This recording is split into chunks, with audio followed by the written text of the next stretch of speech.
How we doing there, boys and girls? Good morning, welcome in. Hope everybody is well. Hope you're all good. Right, I've got a few things I need to set up this morning because I was slacking. I was slacking a little bit, I apologise about this. Hang on, let me try and fit... Whoa, hello, that's not what I wanted. Well, that's kind of what I wanted.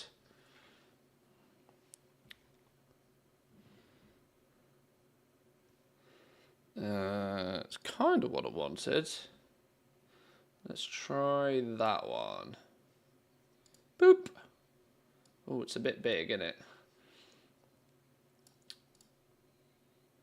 That's going to get in the way. I don't like the look of that. Sisymus, how we doing? Welcome in. Good morning. Good morning, good morning. How's your leveling going, by the way? I've seen your pumping in Season of Discovery. On that note, let's get things up and running.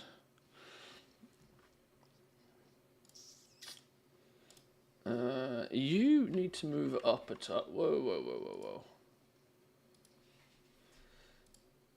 whoa. Oh my god, I'm definitely going to move the wrong thing here.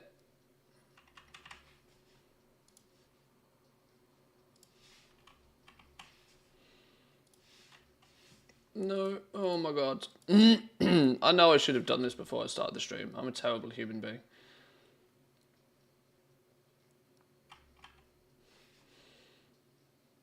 There we go. That's better. That's better. Oh no, it's not better. It's close to being better, but it's not better. There we go. I'm such a goddamn perfectionist. Unbelievable. Slow and steady. Not keeping any hurry though. I feel you. I feel you.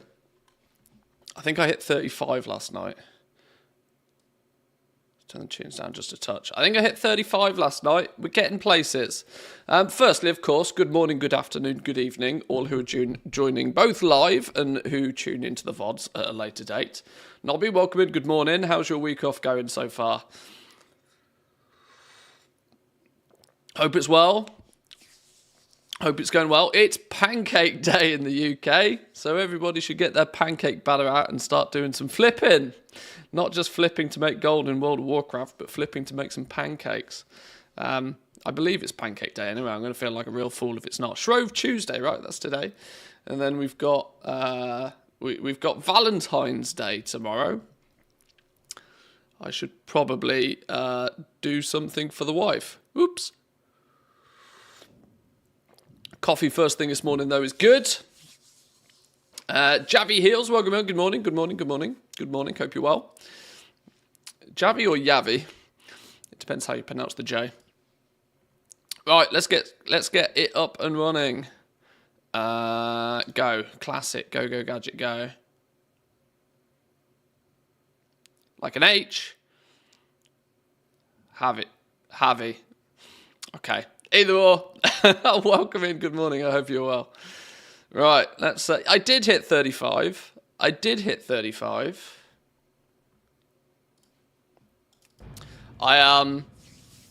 smashed out Shimmering Flats last night. How long before there's a token in Season of Discovery? Lord have mercy. I hope a token doesn't come to Season of Discovery.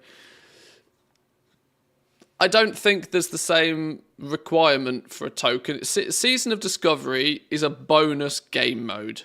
It's not a permanent thing. It's going to disappear at some point. It'll come and it will go. I don't think they need to piss about putting tokens in it, as it will come and it will go. That's the theory, at least. Although some people have already been sort of quizzing, do we think that they're going to do TBC Season of Discovery? I don't think they will.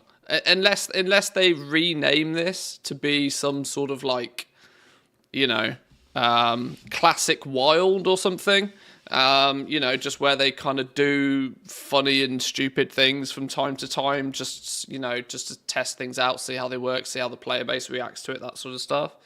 Because that's practically what Season of Discovery is. There was a blue post that went out yesterday that I had a quick skim read over. We might have a little bit of a browse through at some point, sort of highlighting the fact that, yeah, the Blood Moon is just busted. It's busted crazy. and they don't care. They're like they are using this as a way to test, and yes, it's just going to be crazy. It's going to be brutal. It's going to be, it's going to favor those who are organized, which I think World PvP probably should do. I'm wondering if I can find the blue post real quick. Was it it was the adjustments coming too, wasn't it? Let me grab. I want the official source link. Yeah, here we go. Let's have a little look at this first thing. That one. Slap it in there, shall we? Tammy, how are we doing? Welcome in. Good morning. Good morning. Have you recovered from your jumping minigame escapades?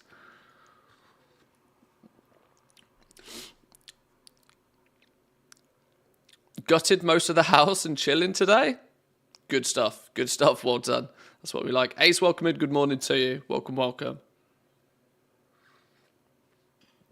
So, I wanted to have a little bit of a look at this first thing. Just purely because it's quite interesting. Let's turn the tunes off for a minute. So already, after only the first weekend of Phase 2, adjustments are coming. This is the We Are Listening post, right? This is the We Are Listening post that we're so accustomed to. Greetings! We've been playing quite a bit over the weekend and have met to discuss a few issues that we've identified since launch. We want to take a moment to dive into these issues and what our near and long-term plans are for them. This always intrigues me. Because I know categorically that leveling from 25 to 40, being 15 levels, you are probably not getting 15 levels any faster than an average of 1.5 to 2 hours. Even if you are spamming Scarlet Monastery, I don't think you are getting it that fast. People hit 40 on day one, but that's because they started playing when the game started and they didn't stop playing until they hit 40. But the reality is it took most people at the bare minimum, the fastest of the fastest, it took them like an hour per level. Yes, the new raid was down in like 12 hours or something ridiculous, but those players are just absolute machines, right? That is not representative of average Joe. Average Joe is going to take between 2 to 3 hours per level, 30 to 40 hours of gameplay probably to get from 25 to 40. So when the devs turn up and they're like, yeah, we've been playing quite a bit. Really? Have you really? I see, this is one of those things where I struggle to believe it, because how, if you are a full-time developer and this is your baby that you've just, you've put forward, you are not going to have a spare 30 hours over the launch weekend to have played the game. Not even close. I'd be amazed if there's a dev out there that's above level 32.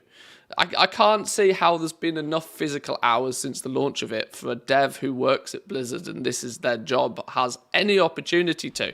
It's like we always hear game devs are saying that there's crunch periods and there's overtime weeks and they're doing 50, 60 hours a week. Then when the hell do you get time to play the game? It's sus for me. It's really sus. This is why when the memes go around that, Blizzard devs don't even play their own game. I wouldn't be surprised if they don't. Because I have no clue where they find the time to do it. If you work at Blizzard and you're a developer for Blizzard and you have any external responsibilities, friends, family, any form of decent health regime, if you would like to take a shower from time to time, any of these things are going to get in the way of you actually playing the game that you're creating. You play it from the perspective of you coded it. I don't think it's the same as playing it, but either way. I'm reading ahead. The next section is just, lol, how did they not envisage the bottleneck quests, mobs being more bottlenecked when everybody's forced into this? Yeah. It wasn't as bad in phase 1 because obviously when you level from 0, you have your own starting areas, and so it split everybody up a little bit. It split everybody into its own little area until like level 6, 7, 8, 9, 10, where there's a bit more variancy in the speeds that people are leveling with. For Season of Discovery, yes, 25, every motherfucker was in Westfall. In wetlands, sorry. Every single person was in wetlands straight away. There was no doubt that this was going to be a problem. It was a bit of an issue over the weekend. I've noticed as the days have gone on and my levels have increased, it's become less and less of a thing. But that first cluster, those first 5 levels, those first 25 to 30, there was many pain points where that stupid flipping dinosaur on the cliff, right? That dinosaur on the cliff, there was literally at one point probably 30 people queuing to kill the dinosaur on a cliff. If it wasn't for the fact that people put teams together and took turns to do it, it would have just been an absolute shit show. But that's something I don't think they really need to deal with. If you don't want to deal with crazy questing on the first couple of days, go run a dungeon or 2. Level up a few, skip that zone, come back to it later if you really want. That's kind of the luxury of there being multiple leveling paths, I suppose. But yes, quest creature availability in the open world, a bit of a tricky issue to tackle. It involves a lot of complex data work to identify and potentially alter spawn behavior systematically without creating other adverse effects. We are doing an investigation on this, and we hope to find a safe solution soon that will help with players' concerns around this. The point is if it's not in day 1, don't do it. Don't waste your breath. Don't waste your time. Don't waste your effort. Honestly, make sure that you have something figured out for phase 3. But if the system's not there day 1, forget about it, because by the time that they've figured out a solution, it'll be day 2, day 3, and the player base will be a lot more spread out, and it'll be far less of an issue. In the meantime, we've made some minor tweaks to the population target numbers, essentially the value that determines when a new layer spins up. I found myself on layer 4 yesterday at one point, so I suspect there's quite many layers on the more popular realms, which we hope to spread out players across more layers and make the world feel full, but not quite so overpopulated in quest areas. It's not the overpopulation in quest areas that's seemingly the problem. I was in Shimmering Flats yesterday, and I was running around here, and there was easy 20 other people running around here. Easy 20 other people running around here. But the point was there's lots of different mobs that all give you quest progress. It's when there is one mob that respawns once every 8 minutes. That means every 8 minutes, only 5 people, assuming they're grouped up, can get the tag. Now, on a server where there could be thousands of people, if not yet, but quickly getting to that choke point, it's those choke points that's the issue. That's the only time I've had issues. Outside of those like one mob kill situations, it's been pretty good, honestly. Please note though, with this change, less populated zones such as lower level zones and cities may feel more sparse than they otherwise would. This isn't ideal and is not a long-term solution, but it's a stopgap while we investigate other solutions. Personally, I just don't think they should have bothered. Personally, leave it alone, because this is a problem that fixes itself once the player base spreads out a little bit. Of course, on the launch day of phase 2, every man and their dog being in one zone is going to cause a problem. But by day 2, the problem is lesser. By day 3, the problem is even less. And by this point, it's barely a problem at all. The Stranglethorn Vale Blood Moon event, though. We've been having a lot of fun with this event over the weekend, and we definitely recognise that there are a few rough edges that we would like to smooth out. Coming within the next 24 to 48 hours, we'll be implementing a few new changes. So they're going to give you a stamina buff. They're going to give you a 30% stamina buff when the Blood Moon is active in Stranglethorn Vale. This should hopefully mean that if you are in the upper 30s, you might survive more than one shot I would imagine, because there are groups now, there are teams of level 40s who have had their first Nomagon run, who are just absolutely cremating anything in their path. Welcome to World PvP. That's kind of how it's meant to be, though. A 30% stamina buff, sure, might mean you survive one shot, but you'll be dead on the second. I don't really see much of the point of this, honestly, but it's all good either way. The bloodless effect gained after death will be adjusted and will now last 20 seconds down from a minute. Also going to grant a pacify and invisibility effect so that players can resurrect and move away from the graveyards. They can mount up, they can summon their pets and more effectively reset after a combat to prepare for the next fight. This was the problem because graveyards were just camped. Within 5 minutes of the event being up, graveyards were camped and it was just a respawn fiesta. Anybody that respawns got absolutely nuked and it was GG from there. Zandalari emissaries, there's 2 of these guys. There's one at the very top of Stranglethorn Vale, and there's one down in Booty Bay. Apparently, there's even more of them.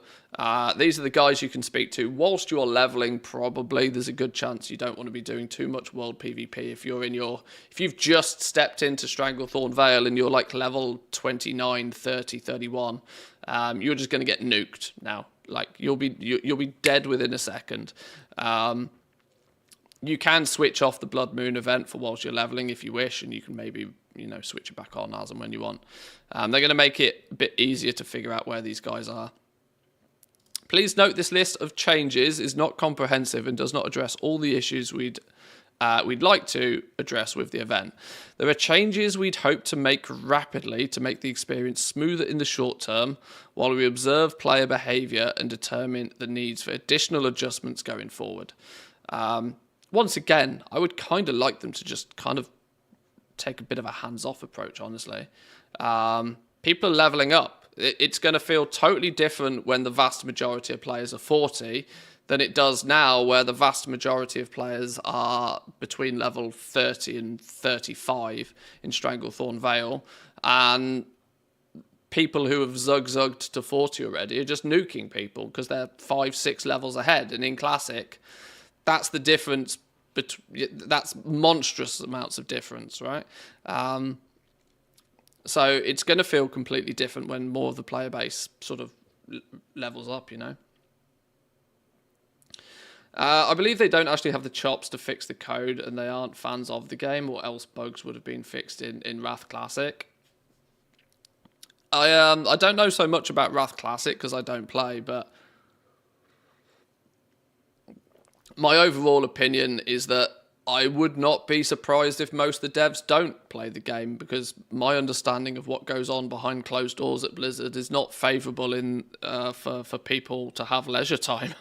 There seems to be very few. I mean, you can be contracted to work 40 hours a week, but if something new is launching, the likelihood of you getting the luxury of only working 40 hours in that week is slim to none. Every hour of overtime you do is probably 2 or 3 less hours of leisure time you get, because the extra overtime is going to cause more natural fatigue. You're going to need to actually rest and rejuvenate as soon as you're not working, and it's very easy. This is why some people think that a 60-hour week is only 20 hours more. It's not. Doing a 60-hour week is like practically doing an 80-hour week. It basically means you work and you sleep, because there may be some downtime, but you're not good for doing anything in that downtime. If you do a 60-hour week, you might as well have done an 80-hour week, and you basically work and you sleep. That's it. That's it. You're not good for anything otherwise. So yeah, I'm not surprised if the devs don't get much time to play the game, honestly. This was the thing that made me giggle. We also want to take a moment to recognise that the event is in fact extremely brutal and unforgiving, and that is expected. This is another wild experiment that we know would be somewhat divisive, and we feel that is okay. While we want to continue to make improvements, due to the nature of PvP, especially free-for-all PvP, you will encounter frustration at times. I actually quite like this approach from them. I quite like this approach from them. I like the fact that they're saying, yeah, it's going to be tough cookies, right? Tough cookies. This is not going to be a walk in the park, casually get yourself some PvP rewards. This is going to be brutal, unforgiving, and frustrating at times, but that's what it was designed to be. It's a Blood Moon event. It's meant to be chaos. It only happens for 30 minutes, and you can opt out of it.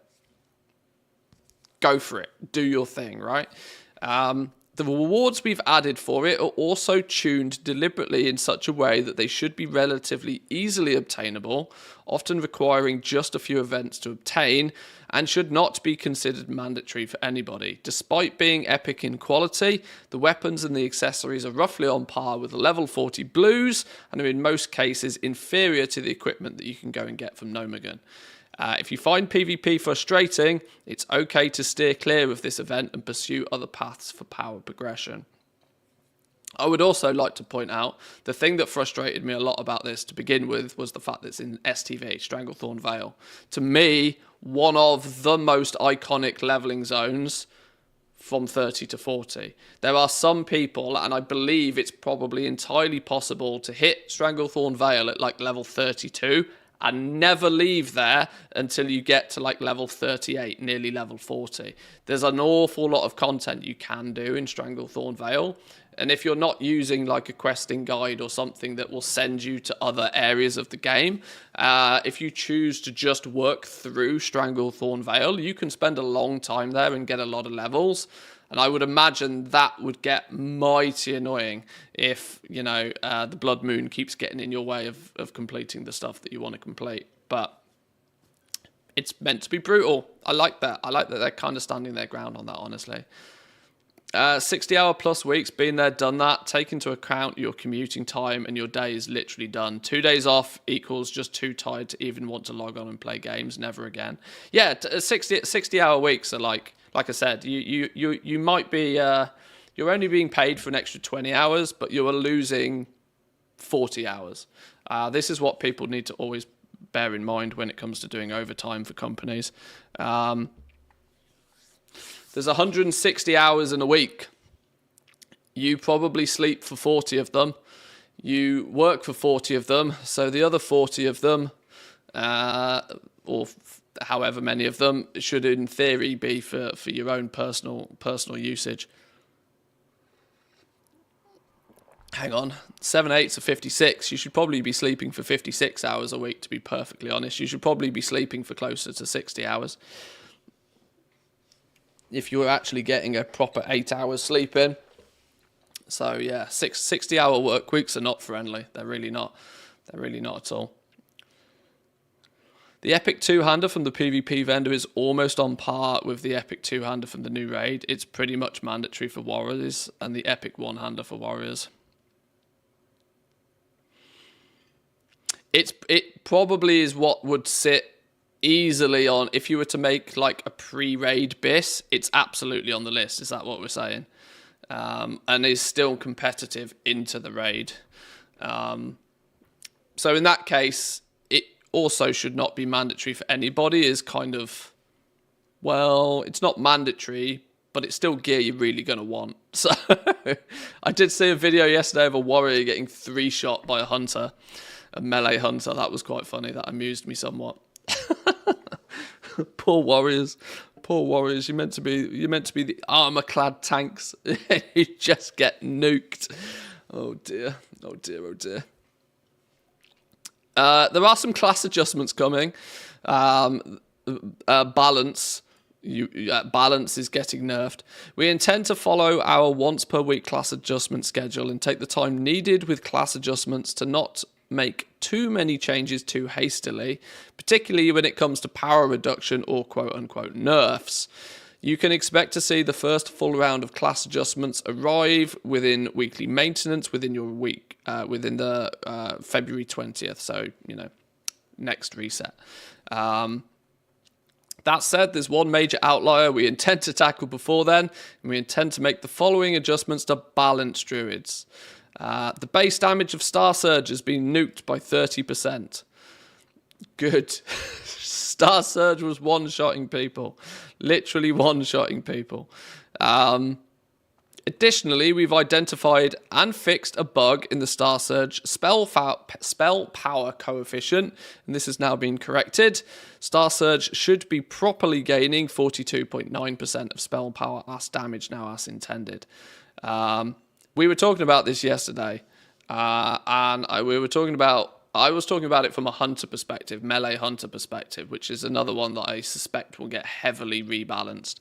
But druids, if you were leveling up your druid nice and fast, Star Surge was literally one-shotting anything in its path. I don't know what the problem was. Some smart druid out there will probably have the answer, but whatever it was just going boop, and you're dead. So that was clearly a problem. The intent is not to significantly nerf overall druid damage output, but merely to reduce the efficiency of Star Surge specifically and shift some of that damage output of druids further towards their hard cast abilities such as Starfire, which makes sense. It makes sense. Other changes are coming. There were many other adjustments we are hoping to tackle across multiple areas of the game in the coming days, but we want to focus on these items initially. Get the word out to players about our intentions here as soon as possible. We really appreciate all the feedback we've got about those and many other items throughout the weekend.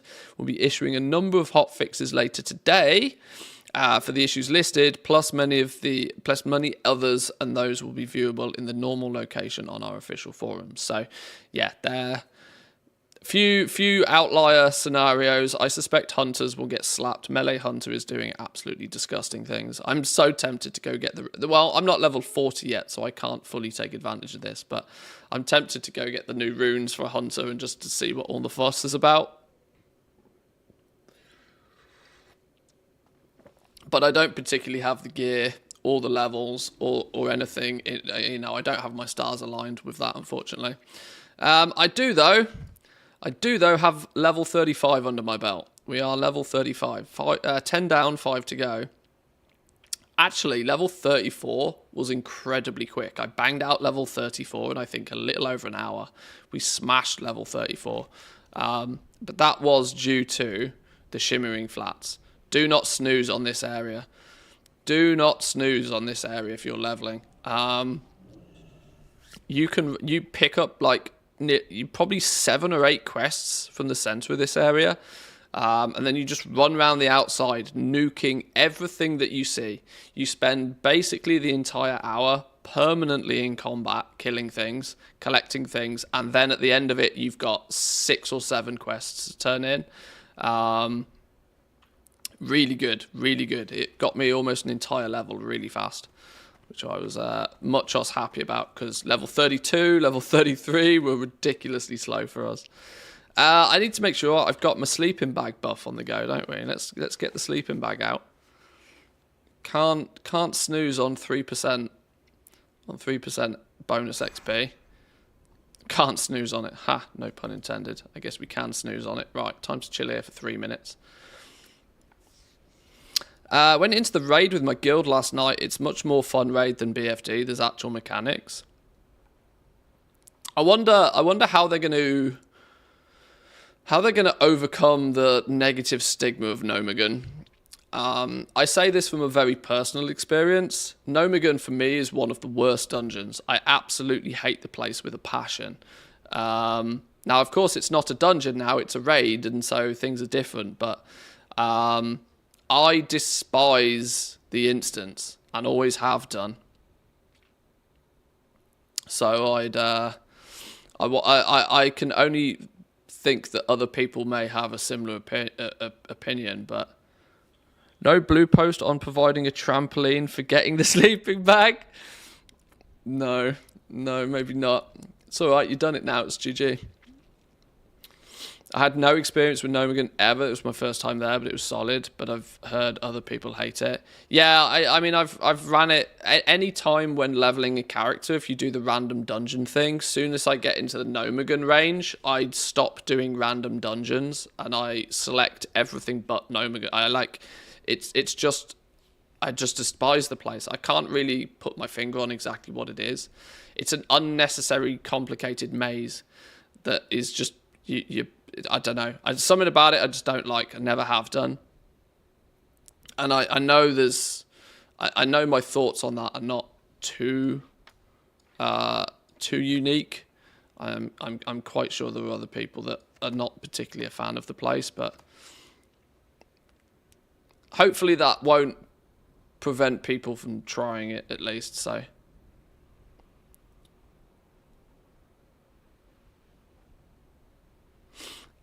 gosh, how long do you think you'll play the game to continue to passionately hate it? When are we going back to City Skylines? No, I just actively choose to not do the things I don't enjoy and play the game in my own unique little way that I do enjoy. I have absolutely no problem with vast amounts of the game. It's just there are some bits that do grind my gears.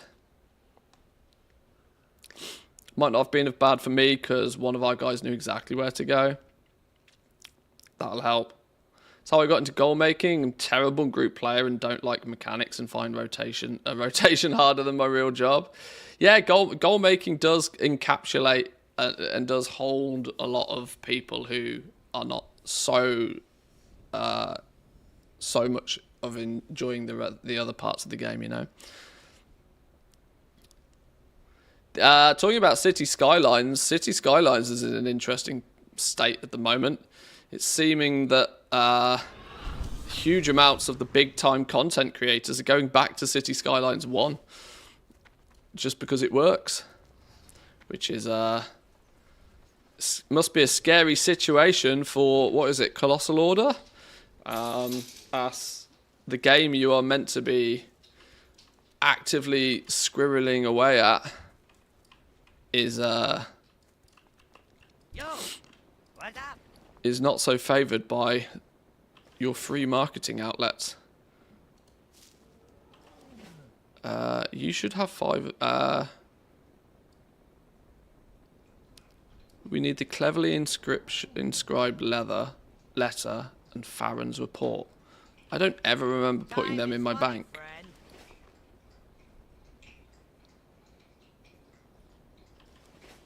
Deposit these in your bank. Okay. Cleverly encrypted letter and Farron's report. I don't have either of those.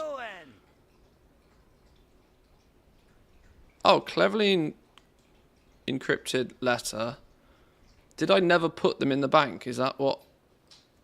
Maybe I just didn't ever put them in the bank. Oh shit, where'd he go? Where'd he go? Where'd he go?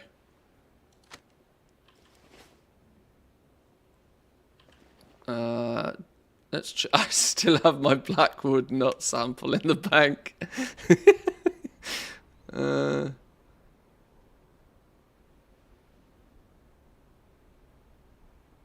have a lot of rubbish in the bank that I don't need in the bank, honestly.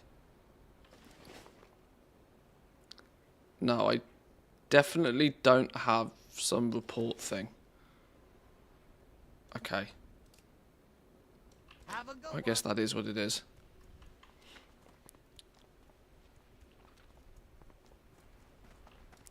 The dungeon was just clunky, lots of line of sight issues, pathing issues, sounds in there are horrible, and lots of mobs running away and pulling others.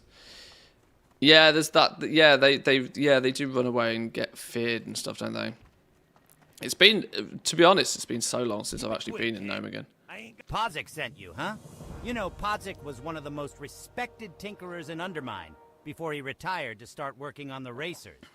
The first thing he did when he joined the team was develop the 2-engine model racers. Could be that the businesses will suffer without him working with the Tinkers Union, but who cares, right? There's nothing like the races. Back to what you came here about. I know I promised Podzik that I'd deliver a new fuel regulator for him, but I still haven't received it yet. Revelgaz over in Booty Bay said he'd have it shipped over, but it might be it slipped through the cracks somehow. If that's true, there's not much we can do about it. We can at least find out if it was dispatched from Booty Bay. Check in with Wharfmaster Losgill over there. He should be able to check the cargo records. I sure wish Vice Admiral Greslick did a better job of keeping the seas safe for our trading vessels. This is the gold the trade princes have poured into the trade fleets. It ticks me off to see so many pirates running willy-nilly, raiding my ships and stealing my goods. I heard that the South Sea freebooters have set up a camp just south of here. They've been a real thorn in my side, and if Greslik won't take care of them, well, maybe you can help me get rid of them. Okay.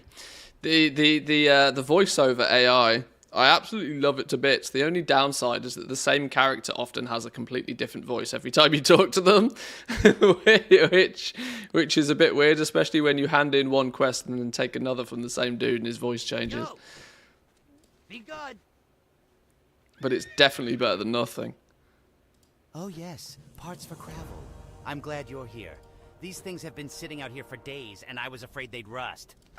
Here's Cravel's package, adventurer, and when you deliver it, tell him if he wants more special orders, then he'll have to pay his tab. Being wharf master of a busy port like Outstanding Ratchet, tab. I keep my finger on the pulse of information. I know all about the exchange of goods and money between here and Booty Bay. The latest bit of news I've heard is about the Venture Company's Boulder Lode Mine, northeast of the Sludge Fen. One of the miners discovered an emerald the size of your fist. I know a few buyers Big who'd emerald. be interested in getting their hands on something like that, and I'd be willing to go half and half on its sale. Okay. Time to find a big emerald, apparently, then. We can do that. I've literally just missed the boat, haven't I? If I wasn't standing around waiting for the voiceover, I could have got on that boat. Snooze you lose, I suppose. Let's get the tunes back on the go. For Team Twitch, at least, anyway.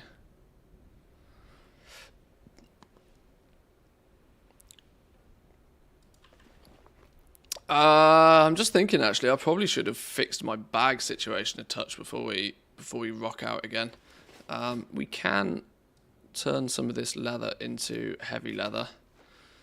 Once we skill up leatherworking a touch further, then we can turn a bunch of this heavy leather into thick leather if needed as well.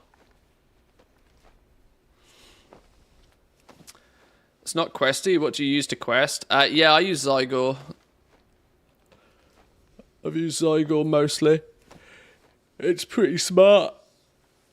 The thing I like about Zygor as well is that it knows that I'm a hunter. I don't know if Questy does the same, but the fact that it knows I'm a hunter, it tells me very hunter-y specific things that I could and should be doing at the same time, like when to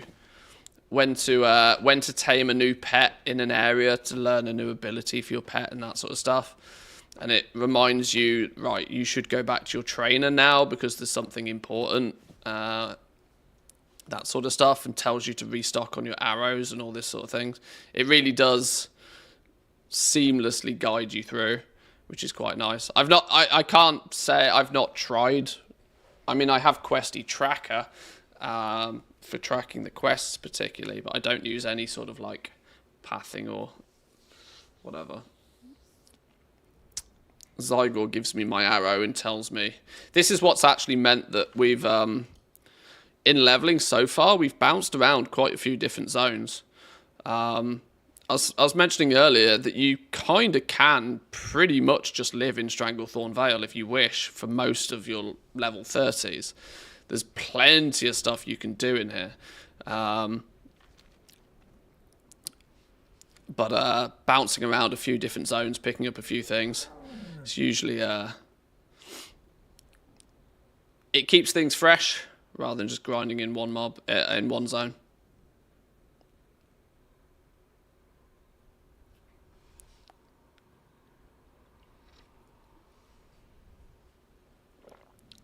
$9.99, hold up. Look here, Richie Rich. Viking wife paying real money for WoW since 2017. It's weird, right? Because I pay for Zygor every month, but I don't pay to play WoW. Because I make enough gold in WoW to not have to pay, tokens pay my subscription. That money goes to Zygor instead.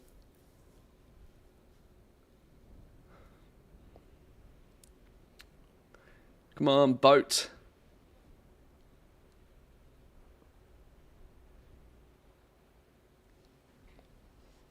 I should also point out, for those that care about this sort of stuff, I am affiliated with Zygor.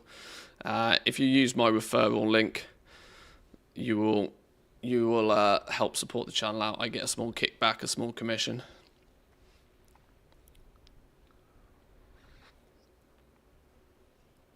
Streamlabs usually shouts about my affiliate link from time to time.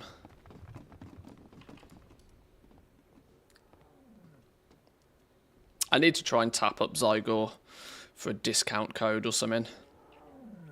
It'd be nice if I could offer something, some sort of bonus value to you guys.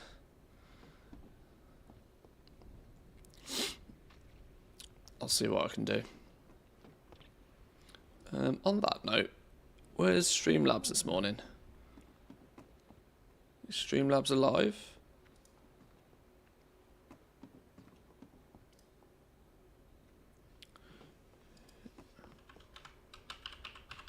Is Streamlabs here? Oh, Streamlabs is here. I don't have Streamlabs integrated to the YouTube chat, actually. So I'll throw that in there for anybody that wants to check it out over on Team YouTube.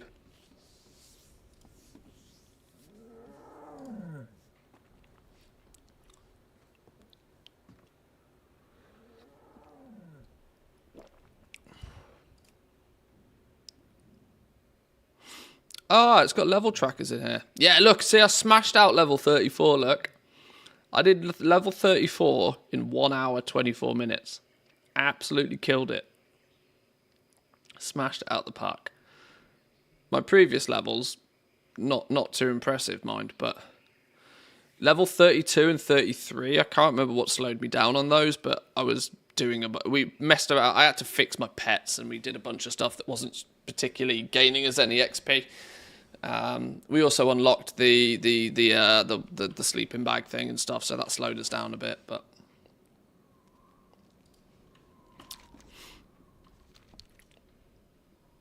right, Booty Bay. Where are we going now?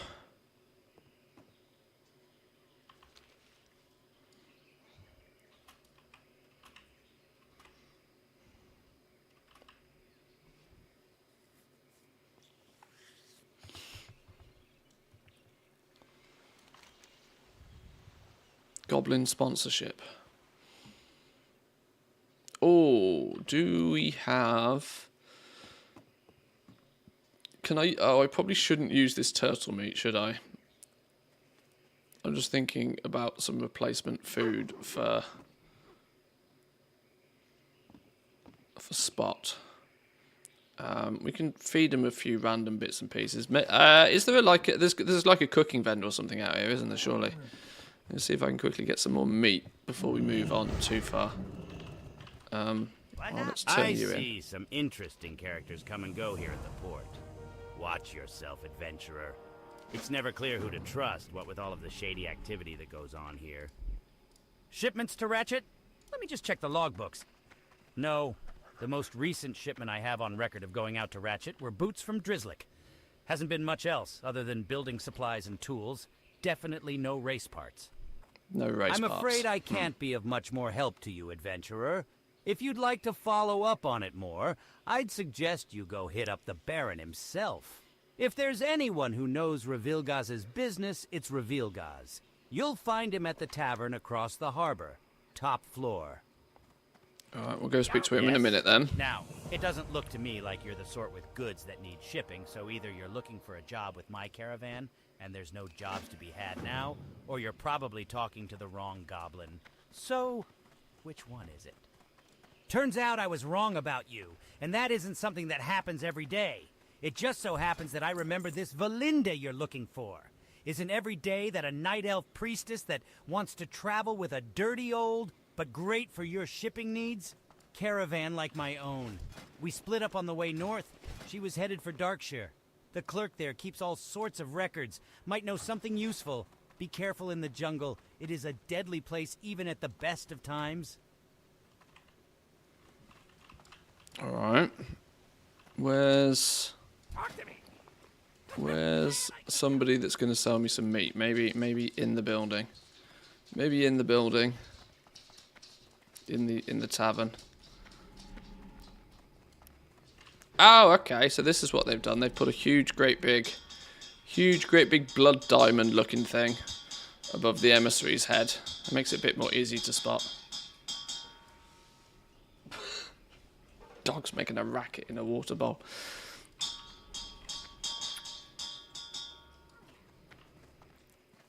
Right, make Booty Bay home.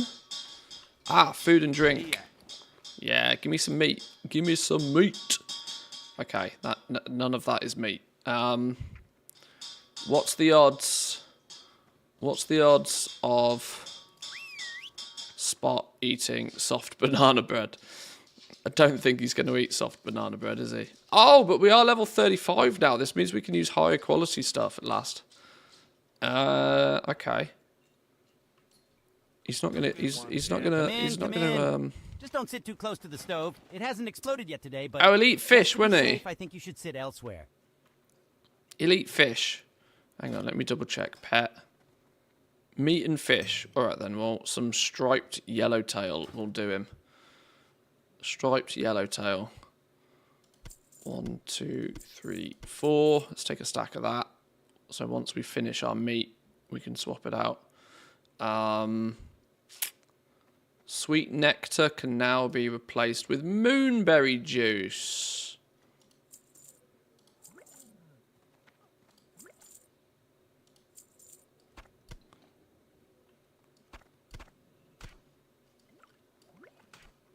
There we go, beautiful. That'll do us. Did we make it our home? Make it home. Just don't sit too close to the stove. It hasn't exploded yet today, but just to be safe, I think you should sit elsewhere. Talking about things going boom. Anybody see that water park in Sweden? There's a sense of irony about a water park setting on fire, but surely, you know, full of water? Apparently not, though. The singing crystals are unique to Stranglethorn and are very valuable to certain parties. I can move those crystals, but the cursed venture company makes it hard for an honest entrepreneur like myself to gather any. I'd like to hire you. The basilisks in Stranglethorn eat the crystal. This gives them their hardened skin, and sometimes decent quality crystal can be harvested from it. You can get it from any basilisk, but the less nasty ones are along the shores south of Zulkunda to the north. I remember killing these basilisks. Hopefully these are not camped too hard. It made the BBC News over there. I was surprised to see it, you know. That was a water park that was meant to my understanding at least, it was meant to open earlier in the year, and it didn't for some reason. Okay. Before the summer last year, and it didn't for some reason, and now it miraculously goes boom. Something odd. I've gotten reports of a group of hunters that have set up camp upriver of the venture company mining camp on Lake Nazfariti. Now, normally I wouldn't care, but improbably I heard that Hemet Nessingwary was one of the hunters there. He's certainly well connected, if you catch my meaning, and you never can be too safe. Insurance job for Why don't sure. You go check out the camp, adventurer, see what they're about. People got injured though. Risky business if people get injured. You could do actually. Lieutenant Doran and his followers up in the north need their regular supplies from us. They haven't been delivered, and with the trolls attacking, I'll need someone to do it. Doran's camp lies northwest of the road at the entrance to Stranglethorn from Duskwood. Give the supplies to Private Thorson. If he's not in the camp, then he'll be patrolling south of it.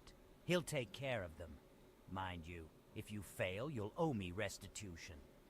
Baron Revelgaz has had me keep an ear out for rumors of the strange and out of place in Booty Bay and Stranglethorn.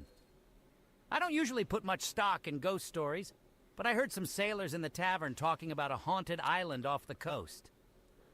Water elementals and a raving goblin ghost, they say. If you're going to go talk to Revelgaz, could you relay that story to him? Time is money, friend! He's done it this time. Bad enough that Gelriz is muscling out the moguls who were appointed by the trade princes. Now he tries to cut in on the most notorious pirate. Revelgaz won't have it, and he's told me to take care of the problem in my own way. My way? Theft. The venture company geologists That's the way.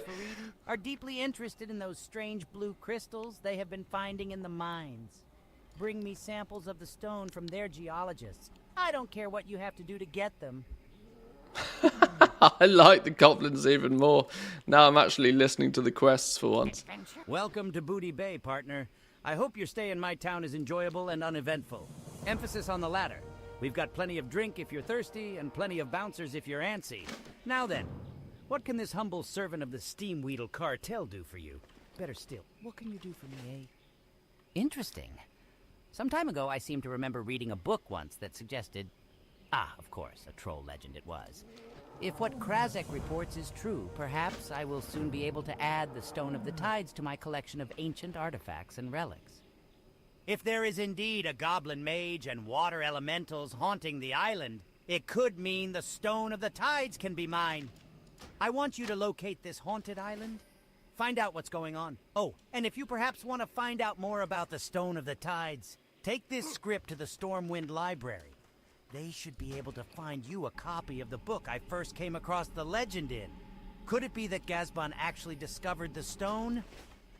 Oh, sure, of course I know what you're talking about. Nope, can't help you, though. Some of my men were supposed to go track down the blueprints for the fuel regulator, but they came back empty-handed. See, the venture company shredders out in Lake Nazfaridi, in northern Stranglethorn, have been equipped with a new model fuel regulator. I was thinking that Potzik would be able to take advantage of it if he could get some details. Unfortunately, Kazel, the foreman out there, appears to be a little more clever than I gave him credit for. You seem like you might have more luck finding the blueprints, though. I know he keeps them in his house, but they're almost certainly under lock and key. Oh, we're just going to go steal them then. Okay. Go steal the blueprints. That's another way of doing it. Ooh, what are you? Thick Murloc armor. Requires 170. Strength, stamina, leather requires level 29. I'm going to want all of everything. These are limited time ones. Or limited quantity ones. I'm wondering if we should pick these up now so I don't feel obliged to buy them from the auction house. We'll pick them up later. I need to make sure I save some gold for my mount more than anything. Ah, the finest leather crafter of the South Seas and the world's old and new. That's what they call me. Me, Drizzlick, the finest Lee. Uh-huh. Well, my leather goods are known far and wide as the most exquisite, a connoisseur's choice. I've just received an order from Director Riddlevox of the Tinkers Union for a dozen of his favorite Excelsior line boots. Our best sellers, actually. To start on the basic shape, I'll need crocolisk skins from the crocs along the river in northern Stranglethorn. Alrighty. Stupid storm woke me up many times. Oh yeah, I didn't even realise. I took the dogs out for a walk this morning, and it's literally blowing a storm outside. Nearly fell over because it's still really slippery and really icy. The dogs didn't care because they've got a thick layer of fluff on them. But yeah, it's ridiculously windy outside. Don't know what's going on. The world's against us.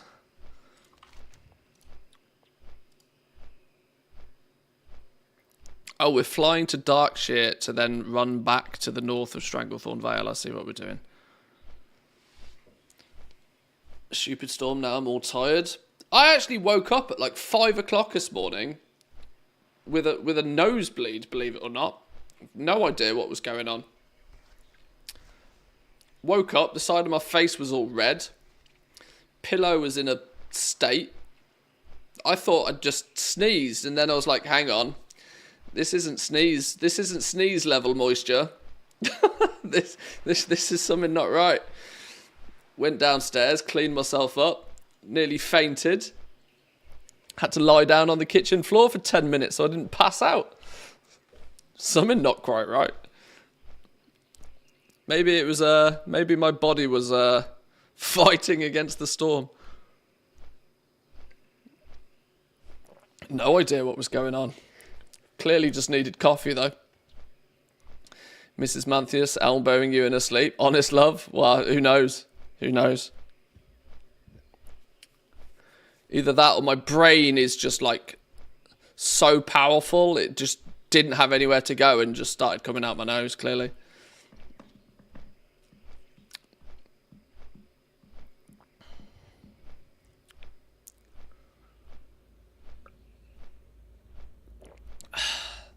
So yeah, the storm didn't keep me up.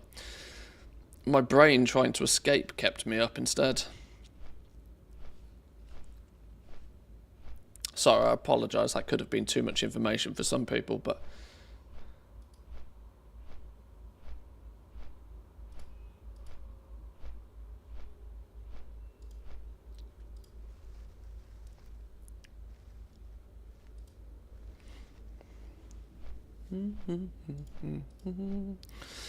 Right, so talk to Private Thorson. He periodically walks along the path to the south from the rebel camp. If he's not here, skip this step.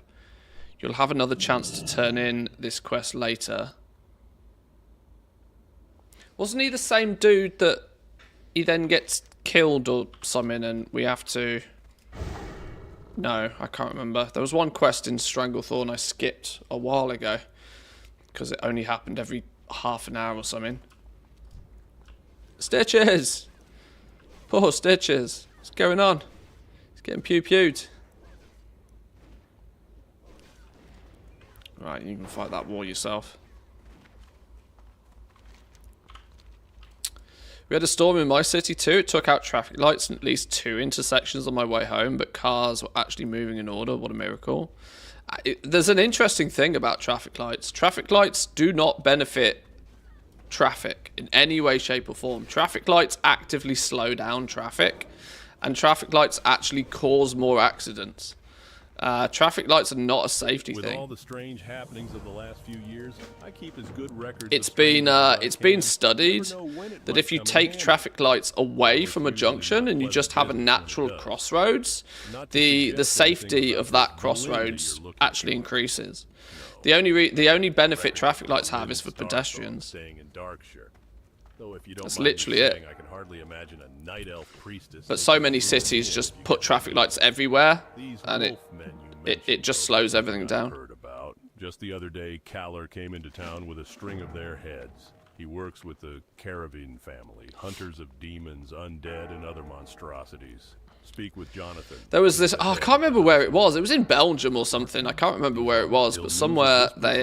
Swaying branch, and evil can be found under every rock. And in such times, an unknown stranger enters my home and asks of Worgen.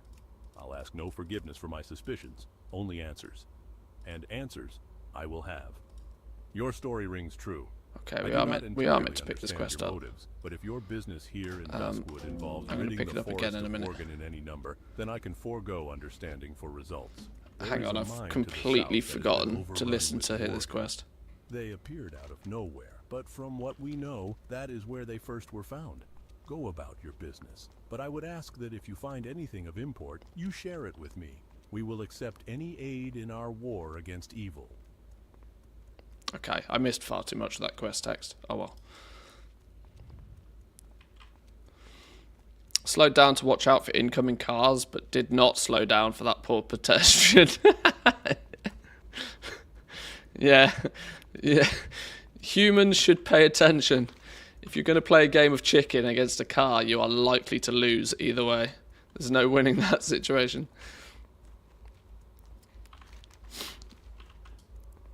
Oh, what's going on here? I'm being overtaken by level 40s. This is sad. The interesting thing is, they're not that much faster on their mounts. They are faster, mind, but they're not that much faster.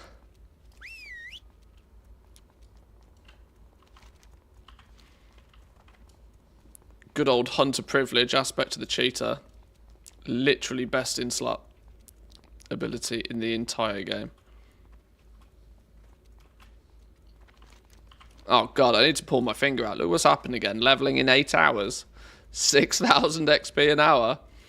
I've been playing nearly an hour. Or I've been logged in nearly an hour. That's the problem, isn't it? It doesn't really take into consideration that I sat and read a Blizzard article for half an hour.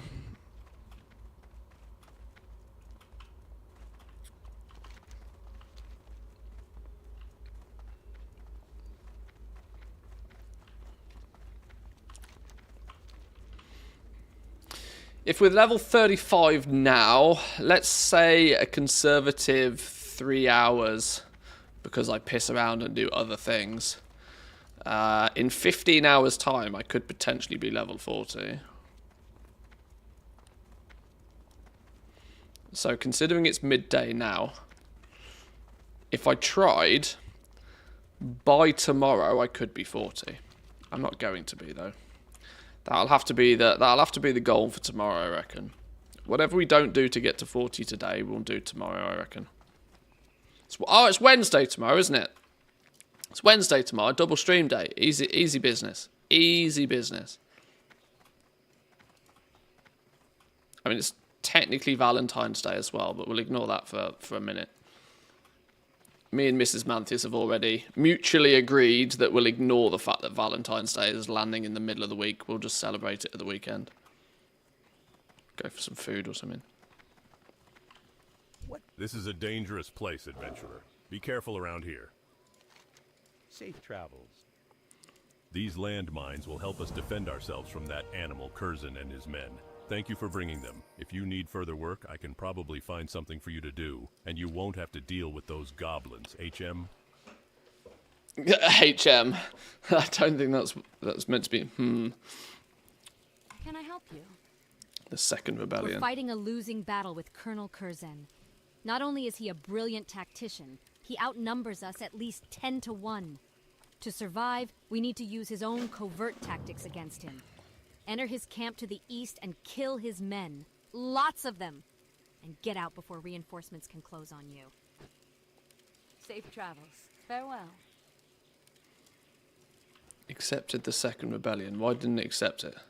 Oh, accept bad medicine. Hello. Oops. To have a chance against Curzon, we need his healing support neutralized. He has gathered around him a large number of medicine men who heal his forces with jungle remedies and poison our fighters with venom fern extracts. We need those remedies to cure our own people, and we need a sample of those extracts to study so we can make our own remedies. Search the Curzon compound for both. His medicine men will have the remedies, and the extracts are probably stowed in some of the camp's supply boxes. Okay. We have picked up a bunch of quests now. We have some work to do, especially since Questy is full. So we're going to need to complete some quests or hand some quests in before we can go much further. Nothing says Valentine's like sushi, in my opinion. I'm with you on that one. I love me some sushi. That's not a bad shout, actually. We might go. I might suggest we go for some sushi at the weekend. That's a good call. That is a good call. Oh, I'm going to get hungry. We're not allowed to talk about food yet. I've only been streaming an hour. Can't start getting hungry yet. got levels to get. Can't be hungry yet. I've only just had breakfast. Some fried eggs on toast went down a treat this morning. What can I do for you? Keep your feet on the ground. Great! My package from Coalbeard. Thank you, Adventure. Second breakfast. This crate holds special gauge ammunition, and it'll serve us well out in the jungle. Here's your pay, and tell me, how is crusty old Cravel these days? Still up to no good, I'd wager. Panther time.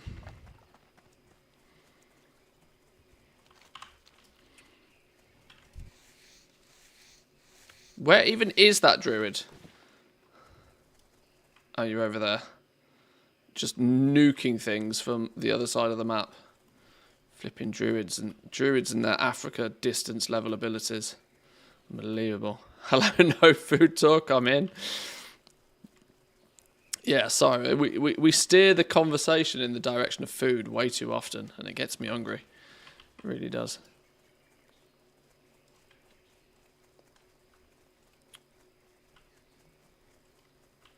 Right, Panthers, where you at?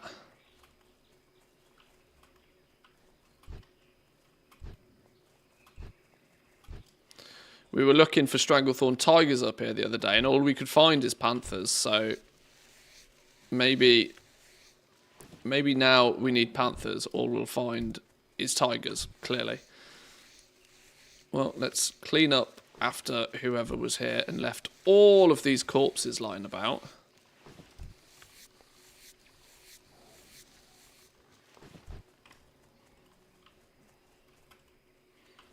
I mean, if you're gonna leave gold on the floor,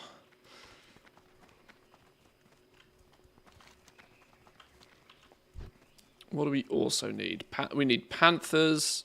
Oh, we need tigers as well. Okay, well, we need everything. Oh, okay, somebody's already killing that one.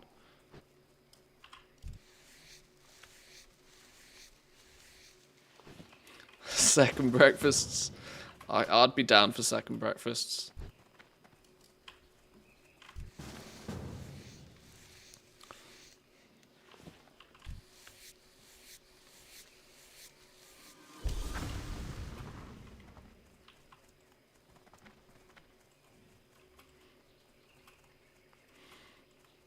This is one thing I do like about Season of Discovery that retail sorely misses. That groups just naturally form. Like, I just rocked up into the area. People have this kind of passive understanding of why other people are in the area, and you get an invite to a group and you know exactly why. It's like it's communication without the need for communication. And in a game like, oh my god, it's not surprising. Look how many people. We're on layer 2 as well. It's just kind of nice. It does make the world feel like a world, which is cool. That there's other people about and stuff's happening.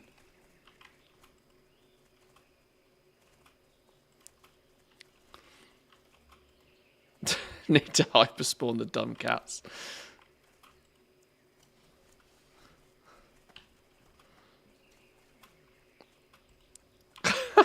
People complaining that either people have no jobs or no school. And then somebody's like, well, I'm at work. I'm at work leveling in Stranglethorn Vale.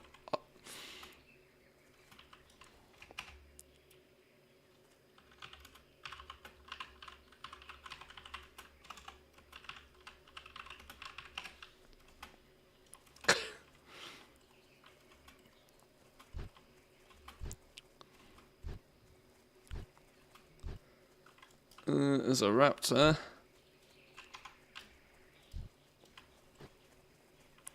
Do I still need raptors? I do.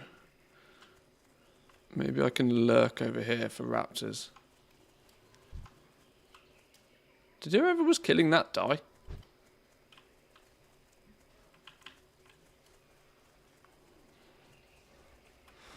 Oh, this is also... I mean, this is not prime time, but this is prime area. Since, when you first come into Stranglethorn Vale, this is where you do a bunch of quests as well. So it's probably double busy. Double busy! Double busy! What's his name? What's that Cockney comedian called? Oh Lord, I can't remember his name. Like the cockneyest of cockneys. Dabble busy. Quick, gotta hurry up, gotta sign on and get back to work. Oh, what's his name? I hate it when your mind goes blank.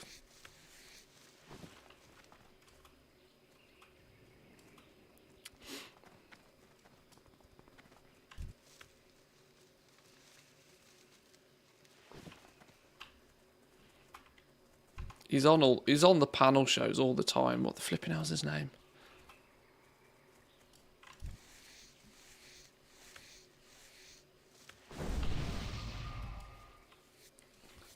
The sad thing here is I'm in a group of 5 people, right? In a group of 5 people, and I'm still not getting any progress to anything. This is an indication that there's literally nothing spawning anywhere for anybody.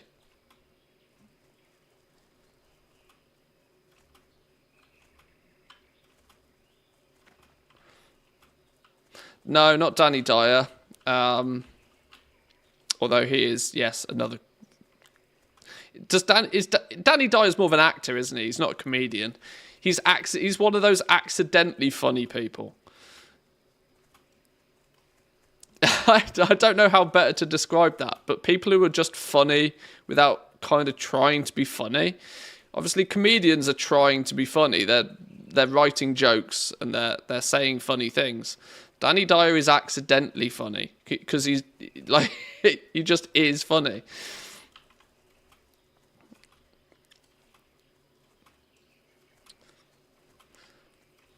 Wasn't Danny Dyer also the landlord of the Queen Vic at some point? I don't watch EastEnders, but I believe he was on EastEnders at one point. Oh, it's going to drive me insane, the fact I can't think of the name of this other comedian.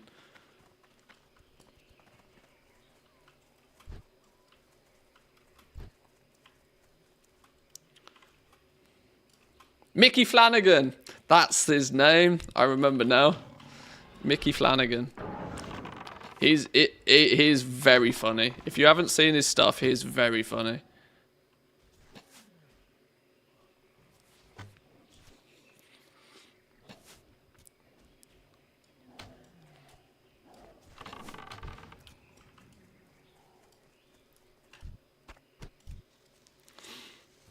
I know no Cockney comedian, but I bet my Scouse raid... Oh, you've got a Scouse raid leader. Oh, dear Lord.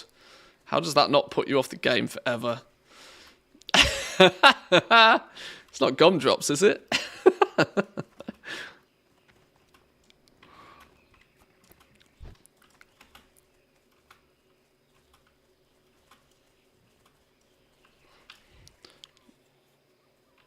I was about to say the only thing Google brings up is the crafty Cockney Mickey Flanagan. Yeah, he is very funny. If you need a recommendation for a funny British comedian.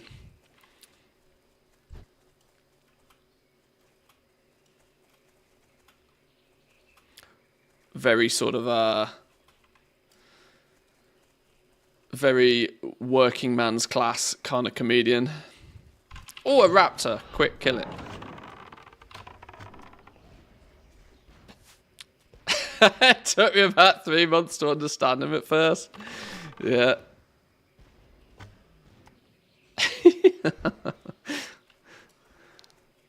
The Scouse accent is like, sometimes you're like, he is speaking English. Then why don't I understand what he's saying? I wish I was better at doing accents. Truth is, I'm just terrible at them, so...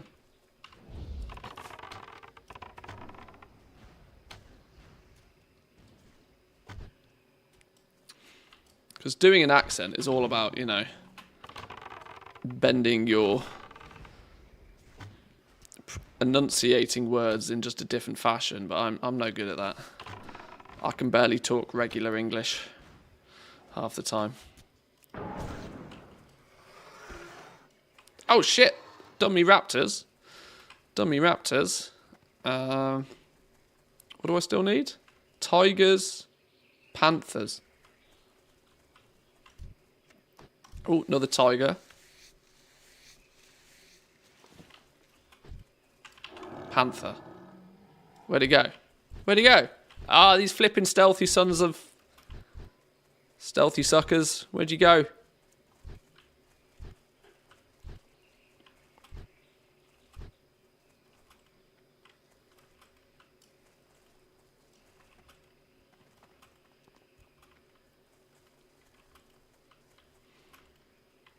Come on, gotta be something around here somewhere. What? Go, go, go, go, go. Where is it? There it is. God bless this little Zygor macro as well, by the way. This little Zygor macro is god tier. Automatically highlight, targets the mob, puts a skull above their head. Very, very handy. And it just somehow magically changes to whatever it is you need to find in the guide every time as well. There's another panther. See, puts a skull on its head, makes it easier to target. Very handy. Because obviously Zygor can see through trees and stuff, round corners and...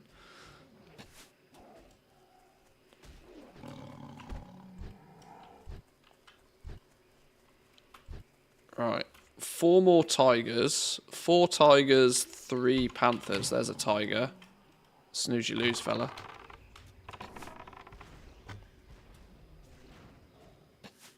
Oh, there's another tiger over there.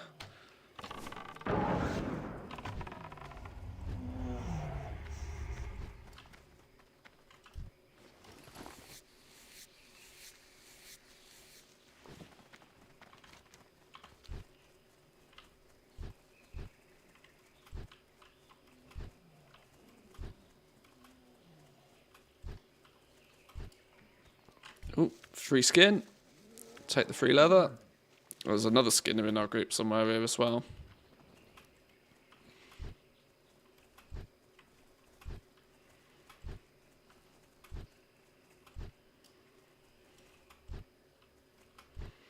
I'm not going to lurk too far over here because I technically don't need any raptors anymore. So I'd rather find the tigers and the panthers. Oh, see? Stealthy son of a gun. Gotcha. How many are we on now? I need 3 more. 2 more after this.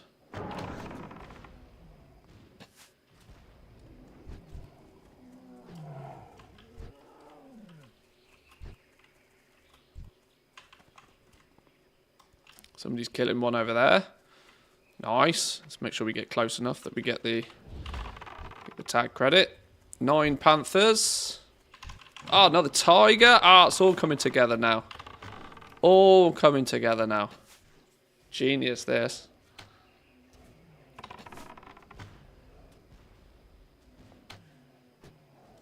Eight tigers.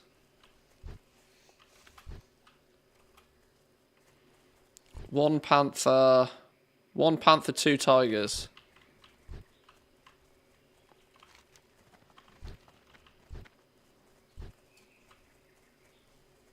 Oh, what the hell's going on up here? Hello? What are all these fellas? There's like 100 level 34 mobs.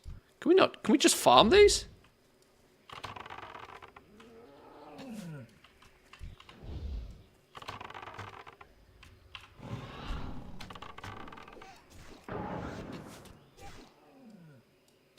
What are these fellas for?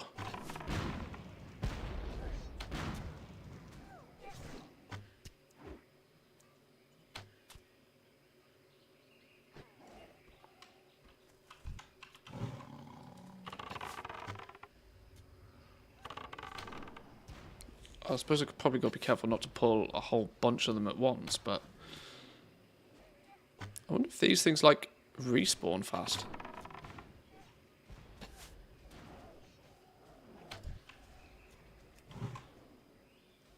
Oh no, you fucking idiot panther.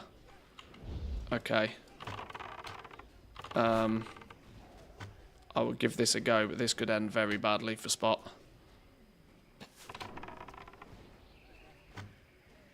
He's gone and pulled half the flipping zone. That means I've pulled half the zone. Not today. Not today, fellas.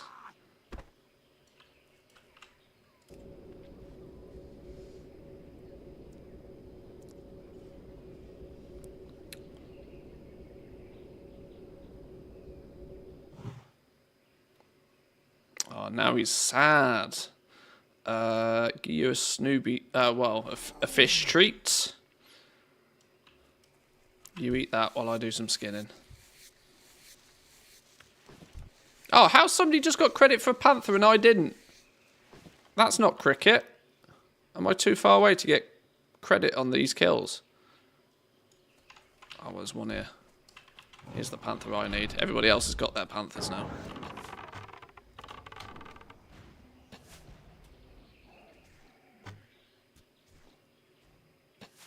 Oh, I should probably have the right aspect on. Professional hunter here.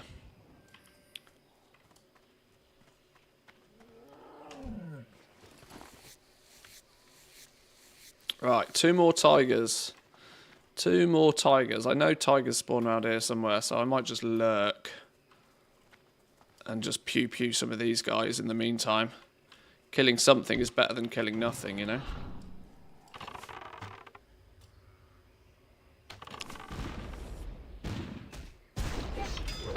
Do pet things. Hello.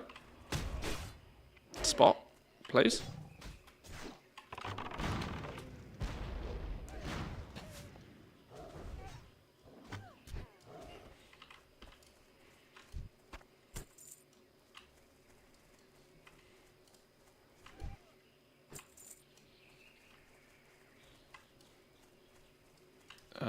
I'm not even going to try and loot those. That gets too dangerous too quick. We'll leave them be. Let's get these tigers. Come to me, Mr. Tiger. Oh, there's one over there. Oh, no, you're a pet of somebody. Oh, how does the pets of them not count either? Tiger, go! Go! Go, Spot, go! No! It's been aggroed by somebody else. Oh, I saved your ass, Paladin. Casmadan.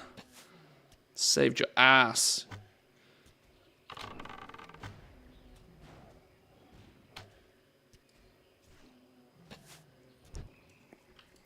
How you doing, Mikey? Welcome in. Good morning to you.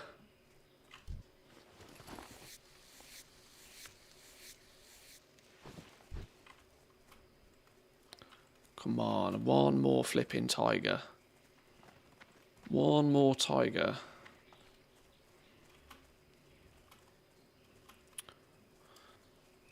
There's a tiger. Don't you dare touch it. Leave it the fuck alone. 35, check your mail yet. Sent you a few leatherworking items. Oh, I haven't actually. I've had the mail icon. I didn't really... Oh, you do? Oh, yeah. My mailbox is full of just random stuff from expired auctions and whatever. I'll check it next time I'm somewhere close.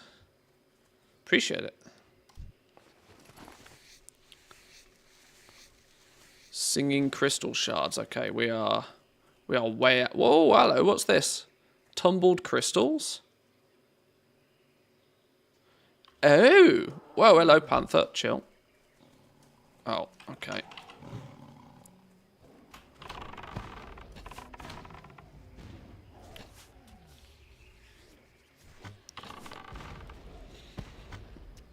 Nightscape set level 35, 36, I think. Logging in now, chuck them over, or stalk you in STV. I've got very limited bag space currently. But I will happily accept any donations via the mail. Stayed in shimmering flats for 4 hours skinning, capped my leatherworking. I've probably... I cannot confirm nor deny, but I've probably got enough leather already banked to do just that. I don't know how much I need. I've got 268 heavy leather, which I can use to convert into thick leather where I need as well. I'd be surprised if I need much more than that. But I've not done the numbers. I've not run the maths.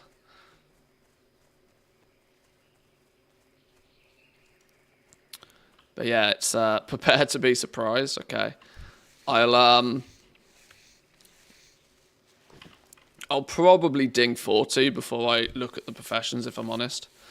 My plans, not that they're very strict, but my plans is not really to mess around with alts in Phase 2, if I'm honest. I enjoyed leveling my mage in Phase 1, doing the AoE mob grinding. But truth be told, I don't think I'll have much desire to level my mage this time round. I might level it as far as I need to do profession stuff, but I can't imagine this time that I'm going to level more than my hunter, I don't think. The Season of Discovery bug has gripped me, but only gripped me as much as probably playing the single character this time around. Have you ever thought about making gold in Classic after playing Season of Discovery? I must admit, I miss the old auction house after a fashion.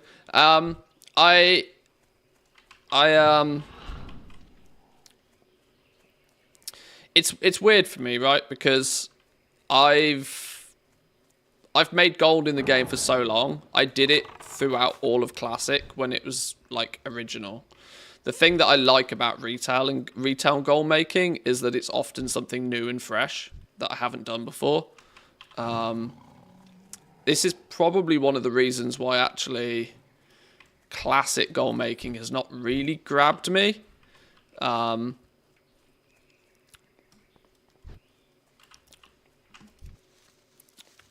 But yeah, the thing is like goal making for me was a nice way. It was an excuse for me. It was always an excuse for me to play the game more, right? It was a really good excuse to play the game more. The thing with Classic for me is I know that I probably don't and probably won't enjoy Classic all that much. And so I don't need an excuse to play it more, if that makes sense. How am I losing the tags on absolutely flipping everything here? Do I just need to kill these? No, I need the shards from them. That's why nobody's grouping up. you need a loot drop from these ones. People are not very interested in looting up when it's a mob drop item. Grouping up even. So yeah, like, it's difficult, right? Because I know business brain Manthius. Business brain is like, yeah, do some classic shit, put some classic groups together, pad out your Patreon offering, some more content for some videos and whatever. Business brain Manthius understands the value of playing classic, but fun, want to play video games Manthius doesn't really have much desire to play classic. Wow, there's a lot of free leather over there though.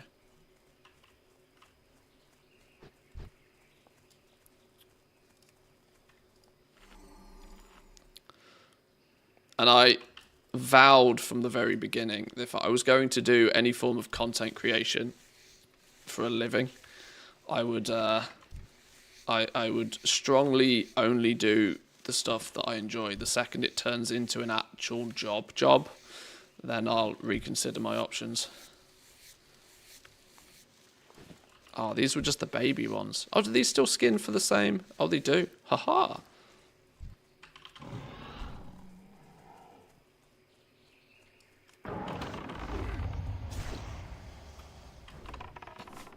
Loving the money making in classic, not really trying, so I'm probably not actually making much. The nice thing about goal making as well is it allows you to 100% set your own targets. It's something that the rest of the game doesn't really allow you to do quite so much. As there is constantly, you know, if you do Mythic Plus or you raid or you PvP, you're always chasing a bigger number. And you could say that is the case to a degree with like goal making particularly.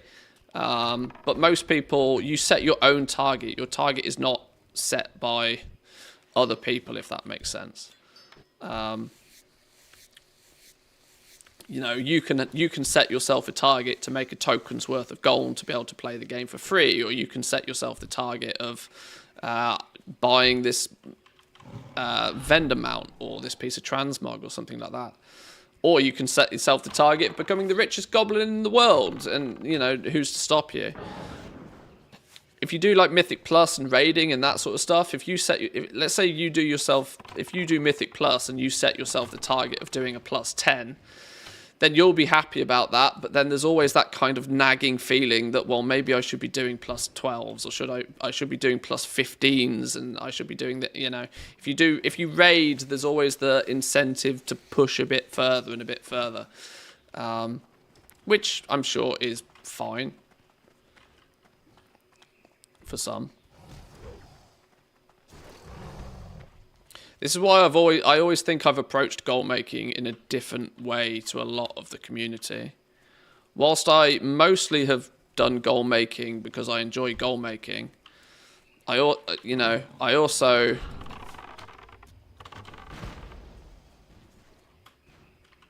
I guess the best way I can describe it is it's a journey thing for me. Like making the gold doesn't really matter.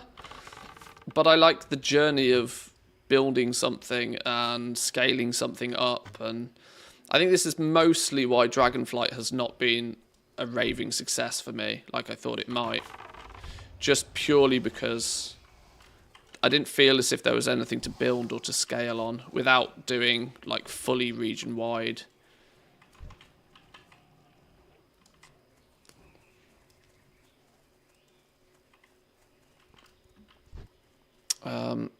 We've had 2 of these. This is going to be slow burn, isn't it? Because nobody's going to want to group up. At least they do respawn kind of quick. Although this dude might be done now by the looks of things.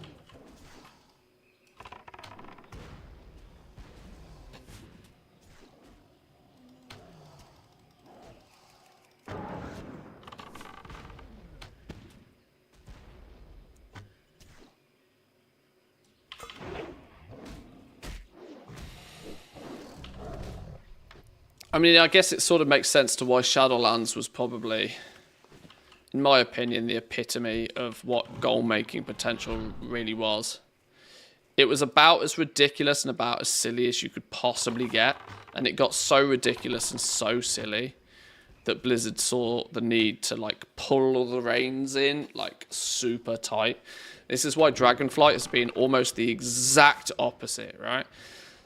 The opportunity for scale, the opportunity for growth, the opportunity for profit generation, the opportunity for building like a little army of goblins in Shadowlands was just busted level crazy. And so I really, really enjoyed that process. I went as far as leveling up characters on multiple different realms eventually just to repeat the process. That was my way of scaling. I knew it would happen. This is the thing for me, right? I said it before Dragonflight even launched. I said that Shadowlands gold making would destroy gold making for me. I knew it was going to happen. So maybe I went into it with the wrong mindset, but when you can see something clear as day from a mile off, it's hard to ignore. Casper? It's not Casper, is it? That's because I've got my retail brain on. Why is Spot not doing Spot things?